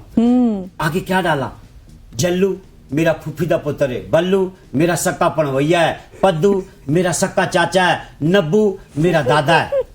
मैं क्या दाल करारी दाल मुर्ग दाल कड़क दाल अच्छी दाल फट दाल, जल्लू दाल बल्लू दाल नब्बू दाल 12 मसाले 13वीं दाल 14वीं सदी 15 साल दाल करारी दाल। आगे मैं क्या डाला, ठीक है, मन मनक्का चीन चना के चीची चाणी मन मनक्का ए मन मनक्का। ओ फैंटास्टिक मैं तो उधर बैठा हूँ। क्या बात है, वो तो मैं टीवी पे आ रहा हूँ। ताल ताल मुश्किलात अंडूस लोरा लाई सिंगे मरमर खैरो जमालो जपलों में आई दाल कराए दाल। तेरे बिना दाल मेरी बिकती नहीं, दाल मेरी बिक जाए गड्डी रुकती नहीं, जे मेरी दाल ना बिके ते मर जाया। इसका तर्जुमा ओ मैं मारे जा, तेरे ही शाम बेबी तेरे ही नाम बेबी, तू मेरी दाल खा, जे मेरी दाल ना गले ते बारिश होवे। ये पश्तो में। अब अंग्रेजी में, जे मेरी दाल ना विके ते डेथ शोवे। How are you? हाँ, बंदा प्यार आए, ये ऐसी बातें बढ़ रही हैं। बंदा प्यार आए, अड़े क्यों, तवा होया चोपड़ा रोटी सड़े क्यों, ओ नू होवे चंगी सास लड़े क्यों, कांदरे दी दाल धंधा विच आड़े क्यों। ये दांतों में निकलती है। आओ काना दाल खाओ काना। अब कोई गाना गा देता हूं। अच्छा, दाल की खास बात है कि ये दांतों में अटकती नहीं है। नहीं अटकती। वाह, एक आप खिलाए माशाल्लाह। ये दाल खिलाई वो दाल ये उसी अंदाज में हमें खिलाएं, हम नहीं खाना चाहते। ये हम नहीं खाना चाहते। आप हमें, हम खरीदार हैं, खरीदना चाहते नहीं है। वैसे हम नहीं खरीदना चाहते, आप हमें करें कि क्यों हम खाएं। ये दाल देख आपको मैं बताता हूँ। How are you, this is dal how are you. आप ये दाल खाएंगे इंशाल्लाह आपको चक्कर नहीं आसी, डरौनी ख्वाब नहीं आसी। ठीक है, ख्वाब आसी ते बड़ा सोना आसी इंशाल्लाह। अच्छा, मतलब हसनैन आज के बाद मेरे ख्वाबों में नहीं आएंगे। How are you. और ये कितने की है? ये सुहाने पल की मुलाकातें टरडडडा, ये हम कितने का न पैकेट है? भूल 20 का।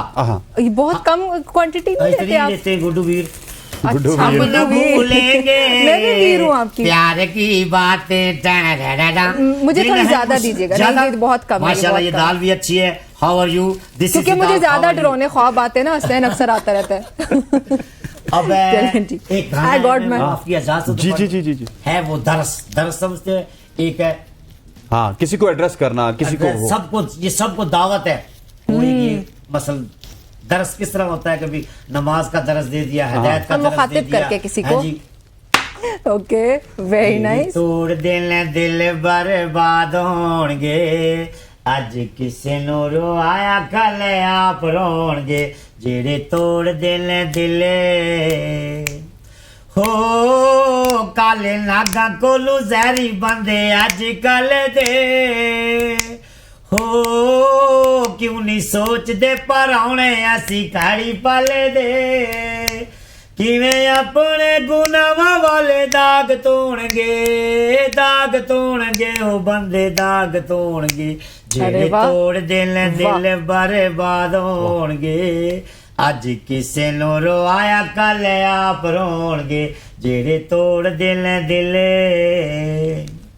हो हक सच वाला पकरानी पेत दसया, हो जिन्ने किसे नू जाड़िया ओ नहीं वसया, तू जिन्ना कोल खोया है तैथू खोणगे ओ बंदे तैथू खोणगे, जेड़े तोड़ दिल बर्बाद होणगे, अज किसे नु रोया कल आप रोणगे, जेड़े तोड़ दिल क्या हो रोक अथरू खामोश हो के दर वट ले हो चुप करके तू दुखा दी दोपहर कट ले क्या बात है। तू जिन्ना कोल खोया है तैथू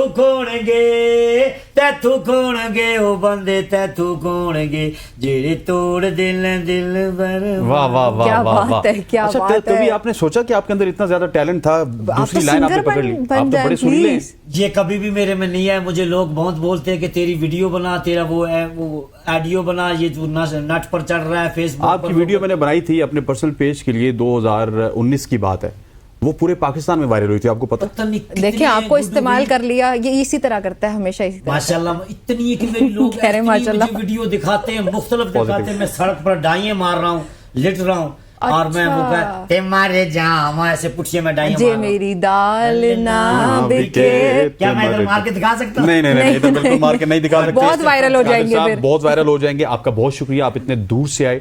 अल्लाह ताला बहुत आपके रिस्क शुक्रिया, में बरकत डाले, आमीन। आपके टैलेंट में इसी तरह बरकत डाले। Thank you very much for joining us. Salute मारते गुड्डू वीर, अल्लाह तुमको सलामत रखे। चलें जी, ये चलें, आपने क्या हमारा खुसूसी सेगमेंट देखा जो हमने आप लोगों के लिए रिकॉर्ड किया था, अब्दुल कदीर, राइट? कादिर कादिर दाल वाला, कदीर, हाँ जी, कादिर दाल वाला, और बड़ी अनोखे अंदाज। अच्छा, बहुत टैलेंटेड थे ये तो, बहुत ज्यादा टैलेंटेड, बहुत ही ज्यादा talented. And I hope so कि हमारे व्यूअर्स ने ये सेगमेंट जरूर एंजॉय किया होगा। हमने खुद भी काफी एंजॉय किया सेगमेंट को। चलें जी, यहाँ पे शामिल करते हैं एक ब्रेक के बाद वापस आते हैं और प्रोग्राम को आगे बढ़ाते हैं। Welcome back everybody. मुजरिमों से बंदूक छुड़वाकर हाथ में कलम थमा दिया, ये मैंने नहीं किया।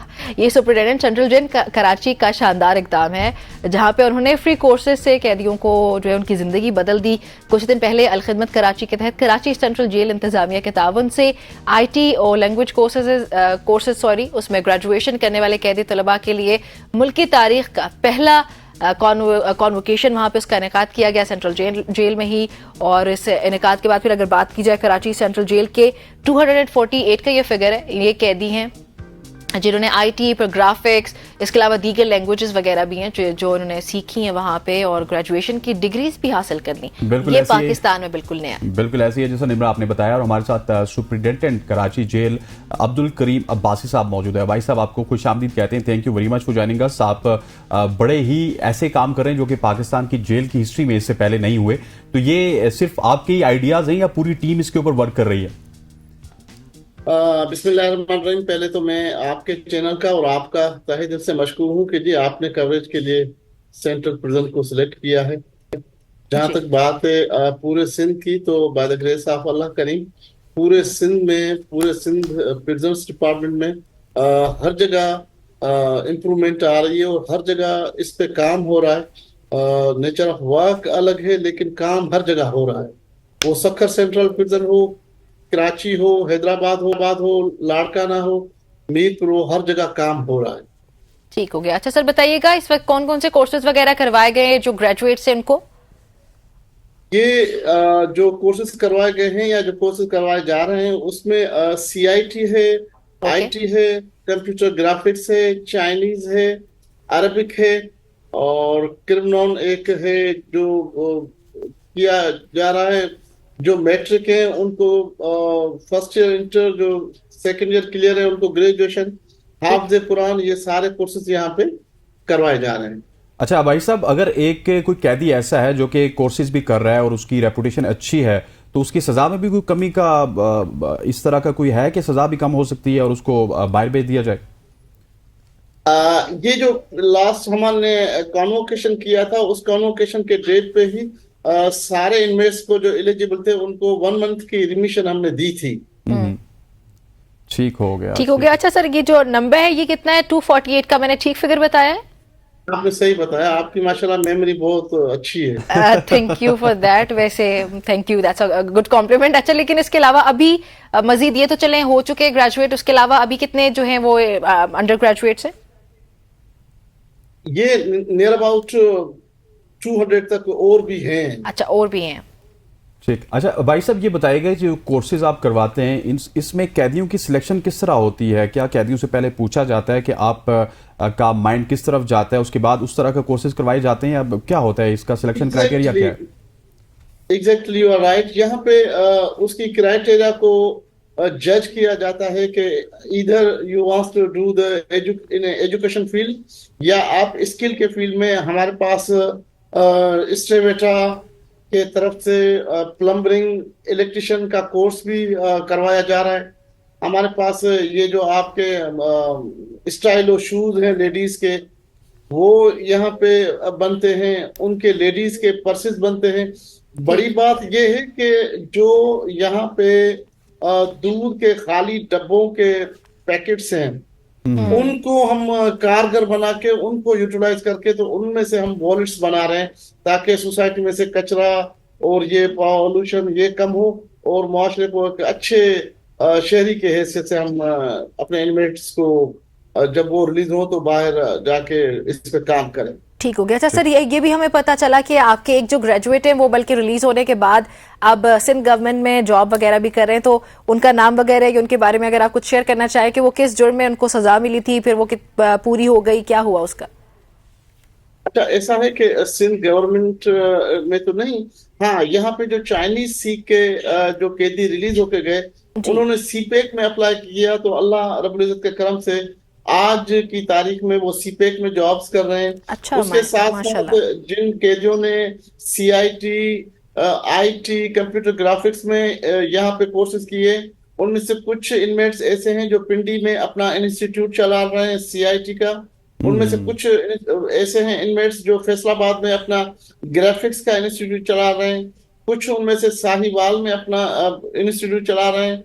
और इस तरह के मामलात हैं जो यहाँ पे अगर आपको याद हो तो जो लास्ट हमारी आर्ट काउंसिल में जो एग्जीबिशन हुई थी वहां पे हमारे इनमेट ने 13 लाख रुपए की पेंटिंग्स सेल की, 13 लाख रुपए की।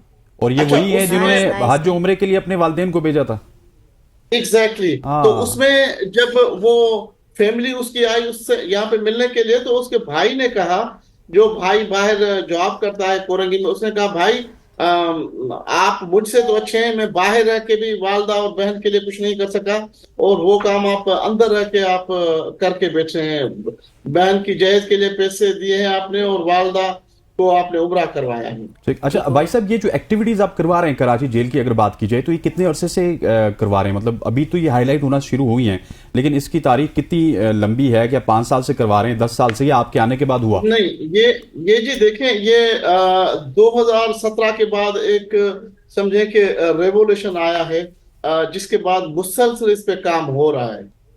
ठीक हो गया। अच्छा सर, ये भी बताइएगा कि बहुत सारे जो प्रिजनर्स होते हैं वो साइकोलॉजिकली उनका कोई इशू होता है जिसकी वजह से उनसे कोई भी क्राइम कमिट हो जाता है, तो ऐसे कैदियों के लिए आपने कोई काउंसलिंग वगैरह के बारे में भी सोचा?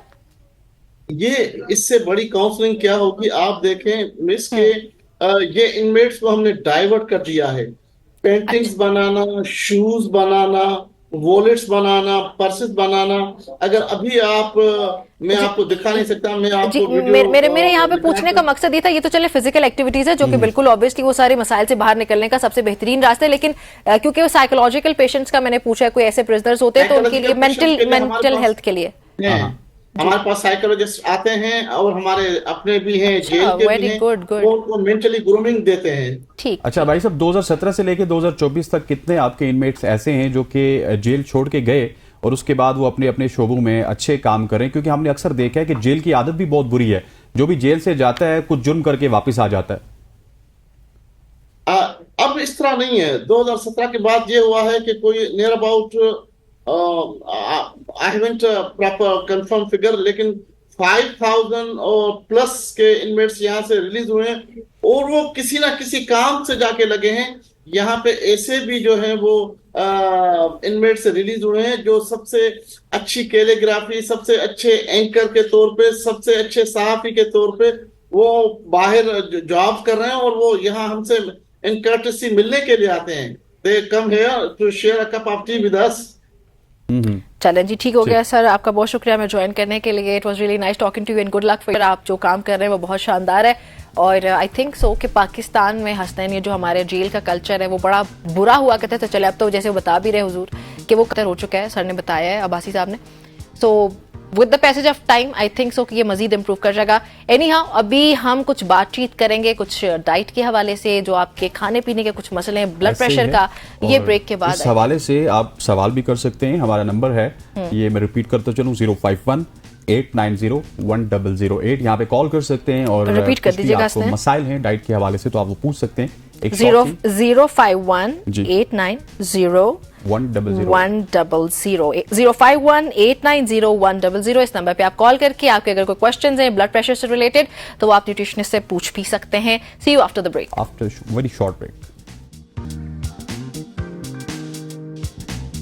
Welcome back to show. और आज एक और सेगमेंट हम आपके पास लेके आए जिसका मौजू बहुत ही दिलचस्प है और आम भी है, क्योंकि बहुत ज़्यादा हमने मुआशरे में देखा है कि लोग इंटरमीडिएट फास्टिंग और डाइट की वजह से उनका ब्लड प्रेशर कम हो जाता है, लेकिन डाइट को प्रॉपरली किस अंदाज में लिया जाए, क्या किया जाए, क्या नहीं किया जाए, और डाइट के फ़ायदे कितने हैं, नुकसानात कितने हैं, और उसको अगर आपने फॉलो करना है तो उसको किस तरह से जो है वो हमने फॉलो करना है, इस तमाम तर इशू के ऊपर आज बात करेंगे। बिल्कुल, और बातचीत करने के लिए जी इंटरमिटेंट फास्टिंग क्या है, ये काम कैसे करते हैं, और आप लोग हम लोग जो अपना बहुत बेदयानी कर देते हैं डाइट के नाम पर, उसे बातचीत करने के लिए मिनाहिल हारून हमें ज्वाइन करिए। मिनाहिल अस्सलाम वालेकुम। वालेकुम अस्सलाम। आपसे मैं बात करती हूँ, उससे पहले नाज़रीन आपको बताती चलूँ, अगर आपके कोई भी क्वेश्चन है नीचे नंबर चल रहा है, आप लोग कॉल करके अपने क्वेश्चन मिनाहिल से पूछ सकते हैं। Minahil, firstly please tell me कि इंटरमिटेंट फास्टिंग होती क्या है, एंड हम लोग क्या अपनी डाइट का जो कॉन्सेप्ट होता है ना उसमें क्या गलतियां कर बैठते हैं। पहली बात तो यह है कि आजकल इंटरमिटेंट फास्टिंग बहुत ज़्यादा फेमस है उसके बेनिफिट्स की वजह से, कि एक तो हमारा जो वेट लॉस है वो जल्दी हो जाता है, ठीक है, लेकिन अब जो विंडोज़ होती हैं इसमें वो डिफरेंट विंडोज़ आती हैं, और ये बिल्कुल जो है ना, जैसे हम रोज़ा रखते हैं तो सेम ऐसे ही इंटरमिटेंट फास्टिंग होती है, बस इसमें डिफरेंस ये होता है कि ड्यूरिंग फास्टिंग आप पानी पी सकते हैं या आप कोई 0 कैलोरी फूड आइटम ले सकते हैं। 0 कैलोरी में हमारे पास पॉपकॉर्न, फ्रूट्स ये शामिल होते हैं। अच्छा, फ्रूट्स और 0 कैलोरी। हाँ जी। और इसके अलावा ये होता है कि इसकी डिफरेंट विंडोज होती हैं, जैसे 16/8, 18/6। अब ये इसका मतलब ये है कि 16/8 अगर हम कर रहे हैं तो 16 आवर्स जो है हमने भूखा रहना है और 8 आवर्स हमने खाना है। अच्छा, ठीक है, दबा के खाना है? नहीं, दबा के अपने टाइमिंग में खाएं, जितनी आपकी शुगरी आइटम्स आप अवॉइड करेंगे उसमें, या कोई ऐसी चीज हो के हाई फैट आपको बन सकता है तो फिर इसको अवॉइड ही करेंगे। अगर तो आप अपनी मेंटेनेंस कैलोरी करना चाह रहे हैं, मतलब जैसे अगर किसी का वेट 64 है, वो परफेक्ट आइडियल वेट पे है, तो वो आइसक्रीम भी ले सकता है अपनी फास्टिंग विंडो में, आपने बस अपना वेट मेंटेन करना है। लेकिन अगर आपने वेट लॉस की तरफ जाना है तो फिर आपने कैलोरी डेफिसिट में जाना है, यानी 800-1000 इतनी कैलोरीज रखनी है। 2000 से नीचे होना चाहिए। हाँ जी, अगर आप 100 kg से लेस हैं तो okay, that should be below. बहुत ज्यादा हमने देखा निमरा कि जो लोग इंटरमीडिएट फास्टिंग की तरफ जाते हैं, या फिर जिस विंडो की आपने बात की, तो उनकी बॉडी में भी बहुत ज़्यादा डेफिशिएंसी आना शुरू हो जाती है, क्योंकि वो किसी से कंसल्ट करते नहीं हैं। जिस तरह आप हैं, डॉक्टर हैं, आपसे कंसल्ट किया जाए, पूछा जाए, तो ये कंसल्टेशन कितनी ज़्यादा लाजमी है? देखिए, अगर तो आपको कोई मेडिकल हेल्थ इशू है, जैसे आप डायबिटिक पेशेंट हैं, बीपी का इशू आपको रहता है, लिवर प्रॉब्लम है, किडनी, या कोई भी ऐसा मेडिकल हेल्थ प्रॉब्लम है, तो फिर आपने डॉक्टर से या डाइटिशियन से कंसल्ट करना है, क्योंकि इसमें होता ये है कि ये आपके लिवर, किडनीज पे अफेक्ट करता है अगर आप इसको लॉन्ग टर्म के लिए करते हैं। इसलिए कहा जाता है कि किसी भी डाइट को आपने लॉन्ग टर्म फॉलो नहीं करना, like 15 to 20 days are okay, लेकिन इससे ज़्यादा इसको फॉलो नहीं करना। ठीक है, तो आप इंटरमिटेंट फास्टिंग के लिए हमारे नाज़रीन को एक बाकायदा स्केड्यूल बताएं इनको, ताकि ये आसान अल्फाज में समझ जाएं कि what they got to do. Right, तो मैं एक छोटा सा डाइट प्लान बता देती हूँ जो आप सब फॉलो करके 10 kg लूज कर सकते हैं अपना 30 डेज में। लेकिन ये है कि अपने डॉक्टर से पूछ लें, अगर आपको कोई मेडिकल हेल्थ इशू नहीं है तो फिर आप ये डाइट प्लान फॉलो कर सकते हैं। ठीक है, इसमें हम विंडो रखेंगे 16/8 की, यानी कि 16 आवर्स आपने भूखा रहना है और 8 आवर्स आपने खाना है। सही है। अब लोग कहेंगे भाई ये साइकिल बहुत ज्यादा है, ये इतनी बड़ी नहीं है। देखें, 12 घंटे तो हम सो रहे हैं, 12 o'clock अगर आप उठते हैं तो आप 8 o'clock अपना लास्ट डिनर करेंगे, ये साइकिल इस तरह से चलेगी। रात को 8 बजे आपने खाना खाया, उसके बाद यू गो टू स्लीप, या and then you wake up at like 12 o'clock, और फिर वहां से आपका टाइमिंग शुरू होगा फास्टिंग का।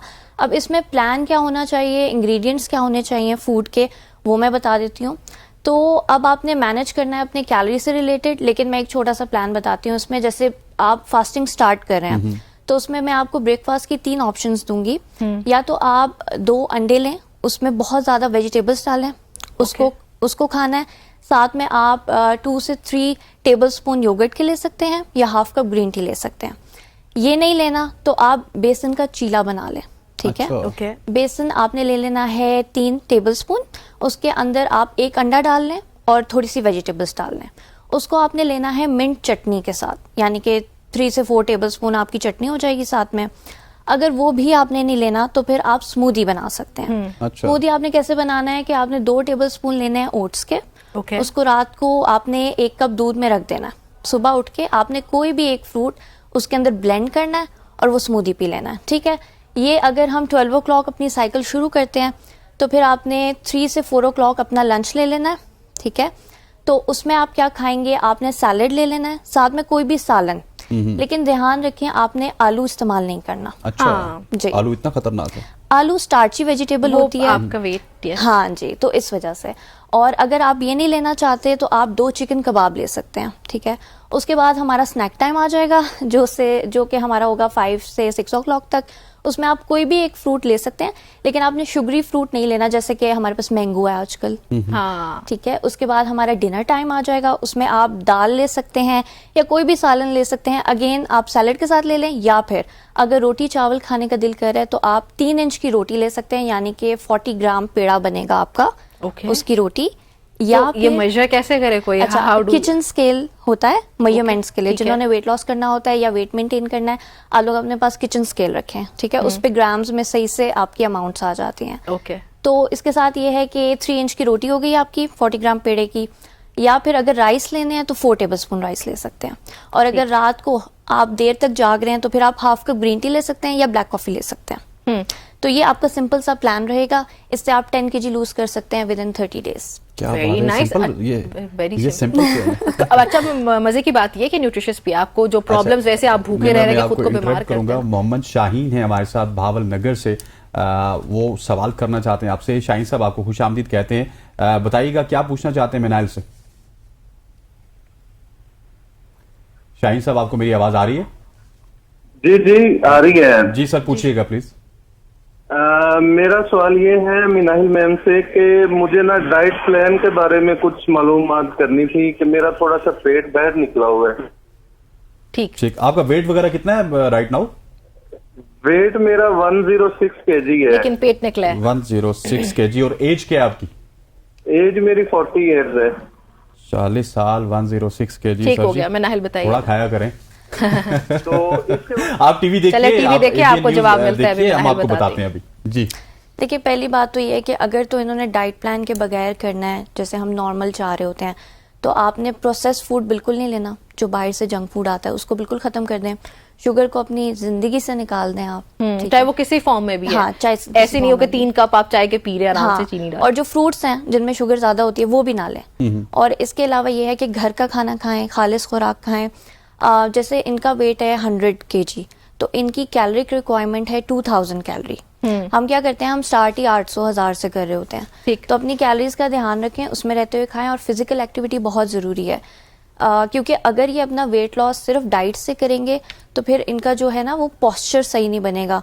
कहते हैं ना कि कुछ लोग होते हैं वो पतले होते हैं ना तो प्यारे नहीं लगते। हम कहते हैं यार बीमार लग रहे हो। जैसा कि मैं क्या हो गया तो फिट है। तो ये इसीलिए होता है क्योंकि आपने साथ में वर्कआउट नहीं किया होता। इसीलिए आपको एक प्रोफेशनल की जरूरत होती है जब आपने बहुत ज्यादा केजीज में रिड्यूस करना है।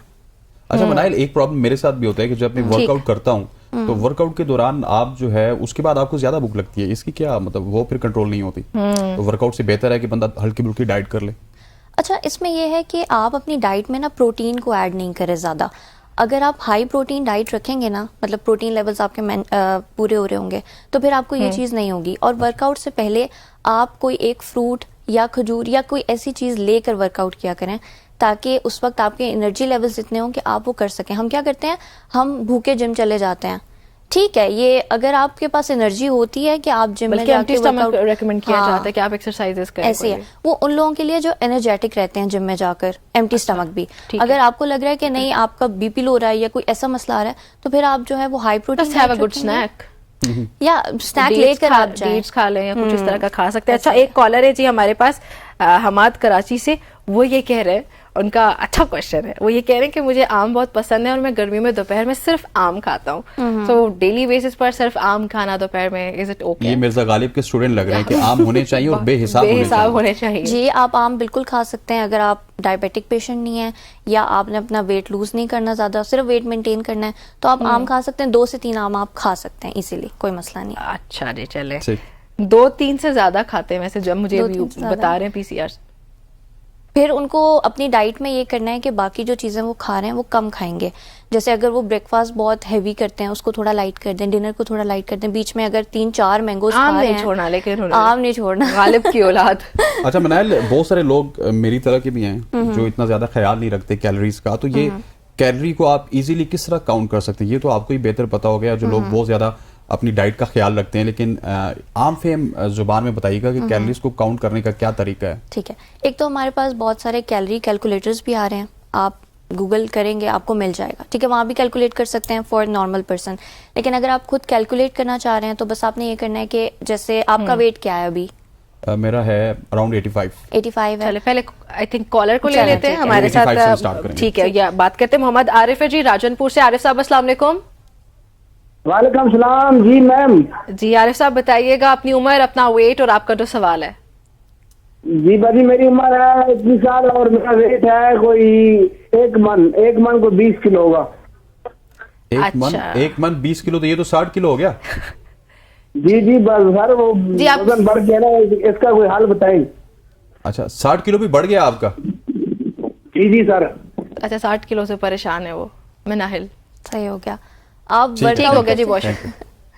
अच्छा, पहली बात तो ये है कि घर का खाना, फिर वही बात आएगी, प्रोसेस फूड नहीं लेना, शुगर नहीं लेनी, कैलोरिक रिक्वायरमेंट में रहना है। अभी हम कैलोरी के बारे में बात करेंगे तो फिर उनको भी पता चलेगा। फिर आप अपनी कैलोरी फॉलो करिएगा तो आपका हो जाएगा इंशाल्लाह। अच्छा, डिटॉक्स ड्रिंक्स का भी बड़ा रोल होता है इसमें, अगर आप कोई रेकमेंड करना चाहें वेट लॉस के लिए, यू कैन। देखिए, डिटॉक्स ड्रिंक का वेट लॉस पे डायरेक्टली कोई इम्पैक्ट नहीं होता, ऑब्वियसली मेटाबॉलिज्म को बेहतर अगर आप अपने मेटाबॉलिज्म को बूस्ट करना चाहते हैं या आप चाहते हैं आपकी स्किन ग्लो करे, तो उसके लिए ये है कि आपने सुबह एक जग बनाना है पानी का, उसमें 4 ग्लास पानी डाल दें, उसके अंदर आपने बीट रूट जो है ना उसको पील करके वो डाल दें स्लाइसेस करके, साथ में आप लेमन के स्लाइसेस डाल दें और मिंट के डाल सकते हैं, क्यूकम्बर के भी डाल सकते हैं। लेकिन मसला ये होता है चिया सीड, देखें हर चीज में ना, अच्छा, मैंने रिसेंटली पढ़ा कि दे डू नॉट हेल्प। मुझे फील ये हो रहा है कि हमें कॉल आई है बावल नगर से और राजनपुर से, तो थोड़ा सा आसान अल्फाज में बताया करें, लीमू का इस्तेमाल करना, आपने खीरे का इस्तेमाल करना है। अच्छा, तो वो वही अच्छा। और ऐसी चीजें बतानी है कि जो वहाँ पे अवेलेबल हों। हाँ चले, ठीक है। देखिए, चिया सीड जो है वो बहुत अच्छा है, वो कैल्शियम का मलंगा ही बोलते हैं ना उसको। जी, तुख मलंगा बोलते हैं, आसान अल्फाज। देखिए ना, ये होता है ना। चलें जी, वो हाई एंड कैल्शियम है, आपकी बोन हेल्थ के लिए बहुत अच्छा है। लेकिन अब मसला ये आ रहा है कि जिन लोगों को ब्लोटिंग होती है ना बहुत ज्यादा, ऐसा लगता है पेट सूजा हुआ है या एसिडिटी का इशू रहता है, उनको चाहिए वो चिया सीड अवॉइड करें, ठीक है। लेकिन बाकी सब लोग लें इसको डाइट में, ये अच्छा है, कैल्शियम का सोर्स है। लेकिन फिर मैं वही बात करूंगी कि हर चीज लेने की जरूरत नहीं होती है। अगर आपको, हाँ, कभी कभी आप लोग ले लें, वंस अ वीक ले लें, इस तरह से कर लें। Excess of everything is bad, ऐसे ही है। मैं मेरे सवाल की तरफ आ जाइए। 85 मेरा वेट है, आगे बताइए। 85 आपका वेट है, आपने उसको मल्टीप्लाई करना है 25 से। आपके पास जो आंसर आएगा उसको आपने मल्टीप्लाई करना है 1.2 से, अगर आपकी नॉर्मल फिजिकल एक्टिविटी है। अच्छा, वेरी नाइस। जो आपका वेट है, ये कैलोरीज को मेजर करने लगे। जी, कैलोरीज को मेजर। आपका जो वेट है, हाँ, उसको मल्टीप्लाई कर दें 25 से। 25, व्हाई एग्जैक्टली 25? ये दैट्स द रूल। या दैट्स द रूल। ओके, 25 से मल्टीप्लाई किया है। उसके बाद आपकी फिजिकल एक्टिविटी अगर नॉर्मल है तो 1.2 से करें मल्टीप्लाई। 1.2 से मल्टीप्लाई करें जो आंसर आ रहा है। उसके बाद कैलोरीज आ जाएगी। लेकिन अभी हमारे साथ कशिफ मौजूद हैं, Kashif Qadir, all the way from Vehari. Kashif, आपको खुश आमदीद कहते हैं, बताइएगा आपका वेट क्या है और आपका सवाल क्या है? मेरा वेट 70 केजी है। कितना केजी? 70। ठीक। और मैं अपना वेट लूज करना चाहती हूँ। ठीक। और सिर्फ वेट लूज करना चाहती हैं? फिजिकल एक्टिविटी है आपकी कोई? नहीं। ओके, ठीक, चलें जी, आप बताएंगे उनको। अच्छा, इसमें ना आजकल बहुत ज्यादा रोल मेडिकल इश्यूज का भी आ रहा है। अगर आपको B12 डेफिशिएंसी है, आयरन की डेफिशिएंसी है या विटामिन डी, आजकल तो हर इंसान को ही विटामिन डी डेफिशिएंसी, हम कहाँ बाहर जाते हैं, घरों में रहते हैं, ठीक है, तो इस वजह से भी ना लोगों का वेट इंक्रीज हो रहा है और उनको ये बात नहीं पता कि हमने ब्लड टेस्ट की तरफ भी जाना है। हम क्या करते हैं, किसी क्लाइंट से पूछो आपने लास्ट दफा ब्लड टेस्ट कब कराए थे, वो कहते हैं पता नहीं 3-4 साल पहले कराए होंगे, याद ही नहीं है। वो भी जब बीमार होते हैं, ऐसी बात है। हाँ, तो हमें लगता है जब डॉक्टर ने कहना है तब ही ब्लड टेस्ट कराना है, तो उससे अच्छा ये है कि आप हर साल अपना एक ब्लड टेस्ट करा लिया करें, जिसमें आप CBC कराओ, कंप्लीट ब्लड काउंट, इसके साथ आप लिपिड प्रोफाइल कराओ, ताकि आपको पता चले आपकी बॉडी में कोलेस्ट्रॉल या ऐसा कोई मसला तो नहीं है, क्योंकि इस वजह से भी जो है ना वो वेट गेन और ये इश्यूज आते हैं। अगर वो खुद से वेट लॉस नहीं कर पा रही और वो कोशिश कर रही हैं बहुत ज्यादा, तो फिर इसका मतलब है कि वैसे वो कोशिश नहीं कर रही हैं। कशफ थोड़ी सी कोशिश करें, कोशिश कर लें आप, कोशिश कर लें। फिजिकल एक्टिविटी आपकी जीरो है, अगर ये एफर्ट्स करने के बाद कोई रिजल्ट सामने नहीं आता तो फिर आपको डॉक्टर के पास जाना चाहिए, अपना CBC करवा लें और लिपिड प्रोफाइल वगैरह कंप्लीट जब आपके पास आ जाएगी तो उसके बाद यू कैन डिसाइड कि आपको क्या करना चाहिए। जी हाँ, अच्छा कैलोरी काउंट जी वापस बता दीजिएगा। अपने वेट को आपने 25 के साथ मल्टीप्लाई करना है, फिर उसको आपने 1.2 के साथ फर्दर मल्टीप्लाई करना है, और चलें उसके जी, बाद जो नंबर आएगा। एक और कॉलर है जी हमारे साथ हंसने इस वक्त, मुश्ताक साहब है, ब्रेक के बाद साउथ वजीरिस्तान से। मुश्ताक साहब अस्सलाम वालेकुम, वेलकम टू द शो। बताइएगा आपकी एज और वेट। जी मेरा एज है 20 साल। 27। और वेट क्या है आपका? वेट है 70। तो आप क्या पूछना चाह रहे हैं, सवाल प्लीज बताइएगा। मैं ये पूछना चाहता हूँ कि यहाँ पर हमारे अपने बाग है तो हम ज्यादा सेब खाते हैं, दिन में 20 से लेकर 30 सेब खाते हैं, तो इसके क्या फायदे और क्या नुकसान आते हैं? ठीक हो गया, थैंक यू मुश्ताक। क्या बताया उन्होंने बताया कि उनकी तरफ सेब के बागात हैं और वो ज्यादातर वहाँ के जो उस इलाके के लोग हैं वो सेब पे रिलाई कर रहे होते हैं, सेब बहुत ज्यादा खाते हैं, तो कोई मसले वाली बात तो नहीं है। नहीं, कोई मसले वाली बात नहीं है, लेकिन ये है कि इनको 20 से 30 सेब खाते एक दिन में, बल्कि उन्होंने बताया। जी जी ठीक है, मैंने तो कभी ये केस नहीं सुना, लेकिन ये है कि मसला उसमें नहीं है, लेकिन ये है कि आपने प्रोटीन भी ऐड करना है, कार्ब भी, फैट भी। कार्ब तो चलें बहुत ज्यादा वो ले रहे हैं एप्पल की फॉर्म में, लेकिन प्रोटीन और फैट की भी जरूरत है बॉडी को ना, वरना उनको डेफिशिएंसी हो जाएगी। ठीक हो गया, तो आपको मुश्ताक साहब आपको बैलेंस करके चलना है, तो वो बैलेंस किस तरह कर सकते हैं? अब जब जैसे कार्ब तो चलेंगे ले रहे हैं, तो प्रोटीन के लिए एग्स वगैरह ला सकते हैं, कोई मीट ले सकते हैं, चिकन कबाब ले लिया, सेब में आयरन भी तो बहुत ज्यादा होता है। हाँ। तो वो फिर अगर ऊपर चला गया केस तो फिर ये भी, तो इसलिए मुश्ताक साहब अगर हाँ बैलेंस करके चलें, 20-30 तो बहुत ही ज्यादा है, 1-2 खा लें, मतलब नहीं एक तो एक टाइम पे खा लें, फिर मतलब इसको आप कट डाउन करके 8 पे ले आए, 8 पे आ जाए, 6 पे आ जाए, 20-30 सर मुझे तो लगता है सर हमें भेज दिया करें, सर वाकई भेज दिया करें हमें, ABN न्यूज हमारा एड्रेस है। चले जी। अच्छा, कम ब्लड प्रेशर के जो मरीज होते हैं ना, उनको भी इंटरमिटेंट फास्टिंग के दौरान कैसे पता चलेगा कि भाईजान मेरा ब्लड प्रेशर नीचे जा रहा है? अच्छा, आपको चक्कर आने लगेंगे, आपके थोड़े हाथ शिवर करेंगे, आपको क्लाउड हो जाएगी, हर चीज सही से नजर नहीं आएगी, लगेगा बहुत थकावट हो रही है, तो फिर ये बीपी का साइन होता है। ठीक है, अब इसमें करना क्या है, पहले मैं बता देती हूँ करना क्या है। इसमें ये करना है कि आपने फटाफट से, अगर तो आप वेट लॉस में या फास्टिंग कर रहे हैं, तो आपने यखनी पीनी है चिकन के बगैर, ठीक है, ठीक हो गया, या फिर आपने ग्रीन टी पीनी है हाफ कप, या ब्लैक कॉफी ले लें फौरन, ठीक, तो वो क्योर हो जाएगा। अच्छा, हमारे साथ हामिद खान साहब मौजूद है ऑल द वे फ्रॉम जंग। हामिद, आपको खुशामदीद कहते हैं, क्या सवाल करेंगे आप मनाहिल से? सर हामिद खान बात कर रहा हूँ जिससे जंग से। मेरा सवाल मैम मनाहिल से है। 85 kg मेरा वेट है और मैं वेट लॉस के लिए कुछ जानना चाह रहा हूँ कि वजन कैसे कम कर सकता हूँ। तो फिजिकली एक्टिविटी की बात करें तो बैडमिंटन खेलता हूँ, लेकिन वेट लॉस नहीं हो रहा, तो इसके लिए अगर मैम कुछ बता दें तो ठीक। थैंक यू सर, बहुत शुक्रिया आपका। ओके, लास्ट मिनट है, जल्दी बताइए। इसमें एक खास बात मैं ये बताऊंगी कि अगर एक फिजिकल एक्टिविटी आप रोज करते हो और उसको एक्सरसाइज कंसिडर नहीं करते हो, तो वो फिजिकल एक्टिविटी कंसिडर नहीं होती। ओके, अब ऐसा इसलिए है क्योंकि फिजिकल एक्टिविटी के लिए जब तक आप दिमाग से नहीं सोचते हो कि मैं आज जिम जा रहा हूँ, मैं वर्कआउट कर रहा हूँ, मैं अपने वेट लॉस के लिए कर रहा हूँ, तब तक आपका नहीं हो सकता। ये आपकी रूटीन में शामिल होगा। ओके, जो लोग कहते हैं माइंड गेम को स्ट्रॉन्ग करना है, माइंड गेम को स्ट्रॉन्ग करना है, वेट लॉस पूरी की पूरी आपकी माइंड गेम पे है। जब तक आप ये सोचें, ये ख्याल करें कि वाकई लूज हो रहा है, नहीं, आप ये ख्याल करें कि मैं अगर बैडमिंटन खेलने जा रहा हूँ, हाँ, तो ये मेरा वर्कआउट का हिस्सा है। यस, और रोज उसको टाइमिंग पे करें, क्योंकि हमारा ये होता है, कुछ लोग होते हैं वो जॉब पे पैदा, वो कहते हैं जी ये हमारी फिजिकल एक्टिविटी हो गई थी तो आज हमने वर्कआउट नहीं किया। तो आप ये सोचकर जाएं कि ये मेरा वर्कआउट है जो मैं ऑफिस तक जा रहा हूँ, तो आपका जो है वो वेट रिड्यूस होना। तो सर फिर आपने अपनी माइंड गेम को स्ट्रॉन्ग करना है। आई थिंक क्या नाम था इनका, हामिद खान साहब। हामिद खान साहब, चलें जी, आई होप सो कि आपको सवालात के जवाबात मिल गए होंगे और आप लोग उन पे अमल भी करेंगे। ये थी जी हमारी आज की सुबह की सोच। आई होप सो कि आप सबको पसंद आई होगी। आप सबने अपना और अपनों का बहुत सारा ख्याल रखना है। इजाजत दीजिए, अल्लाह हाफिज।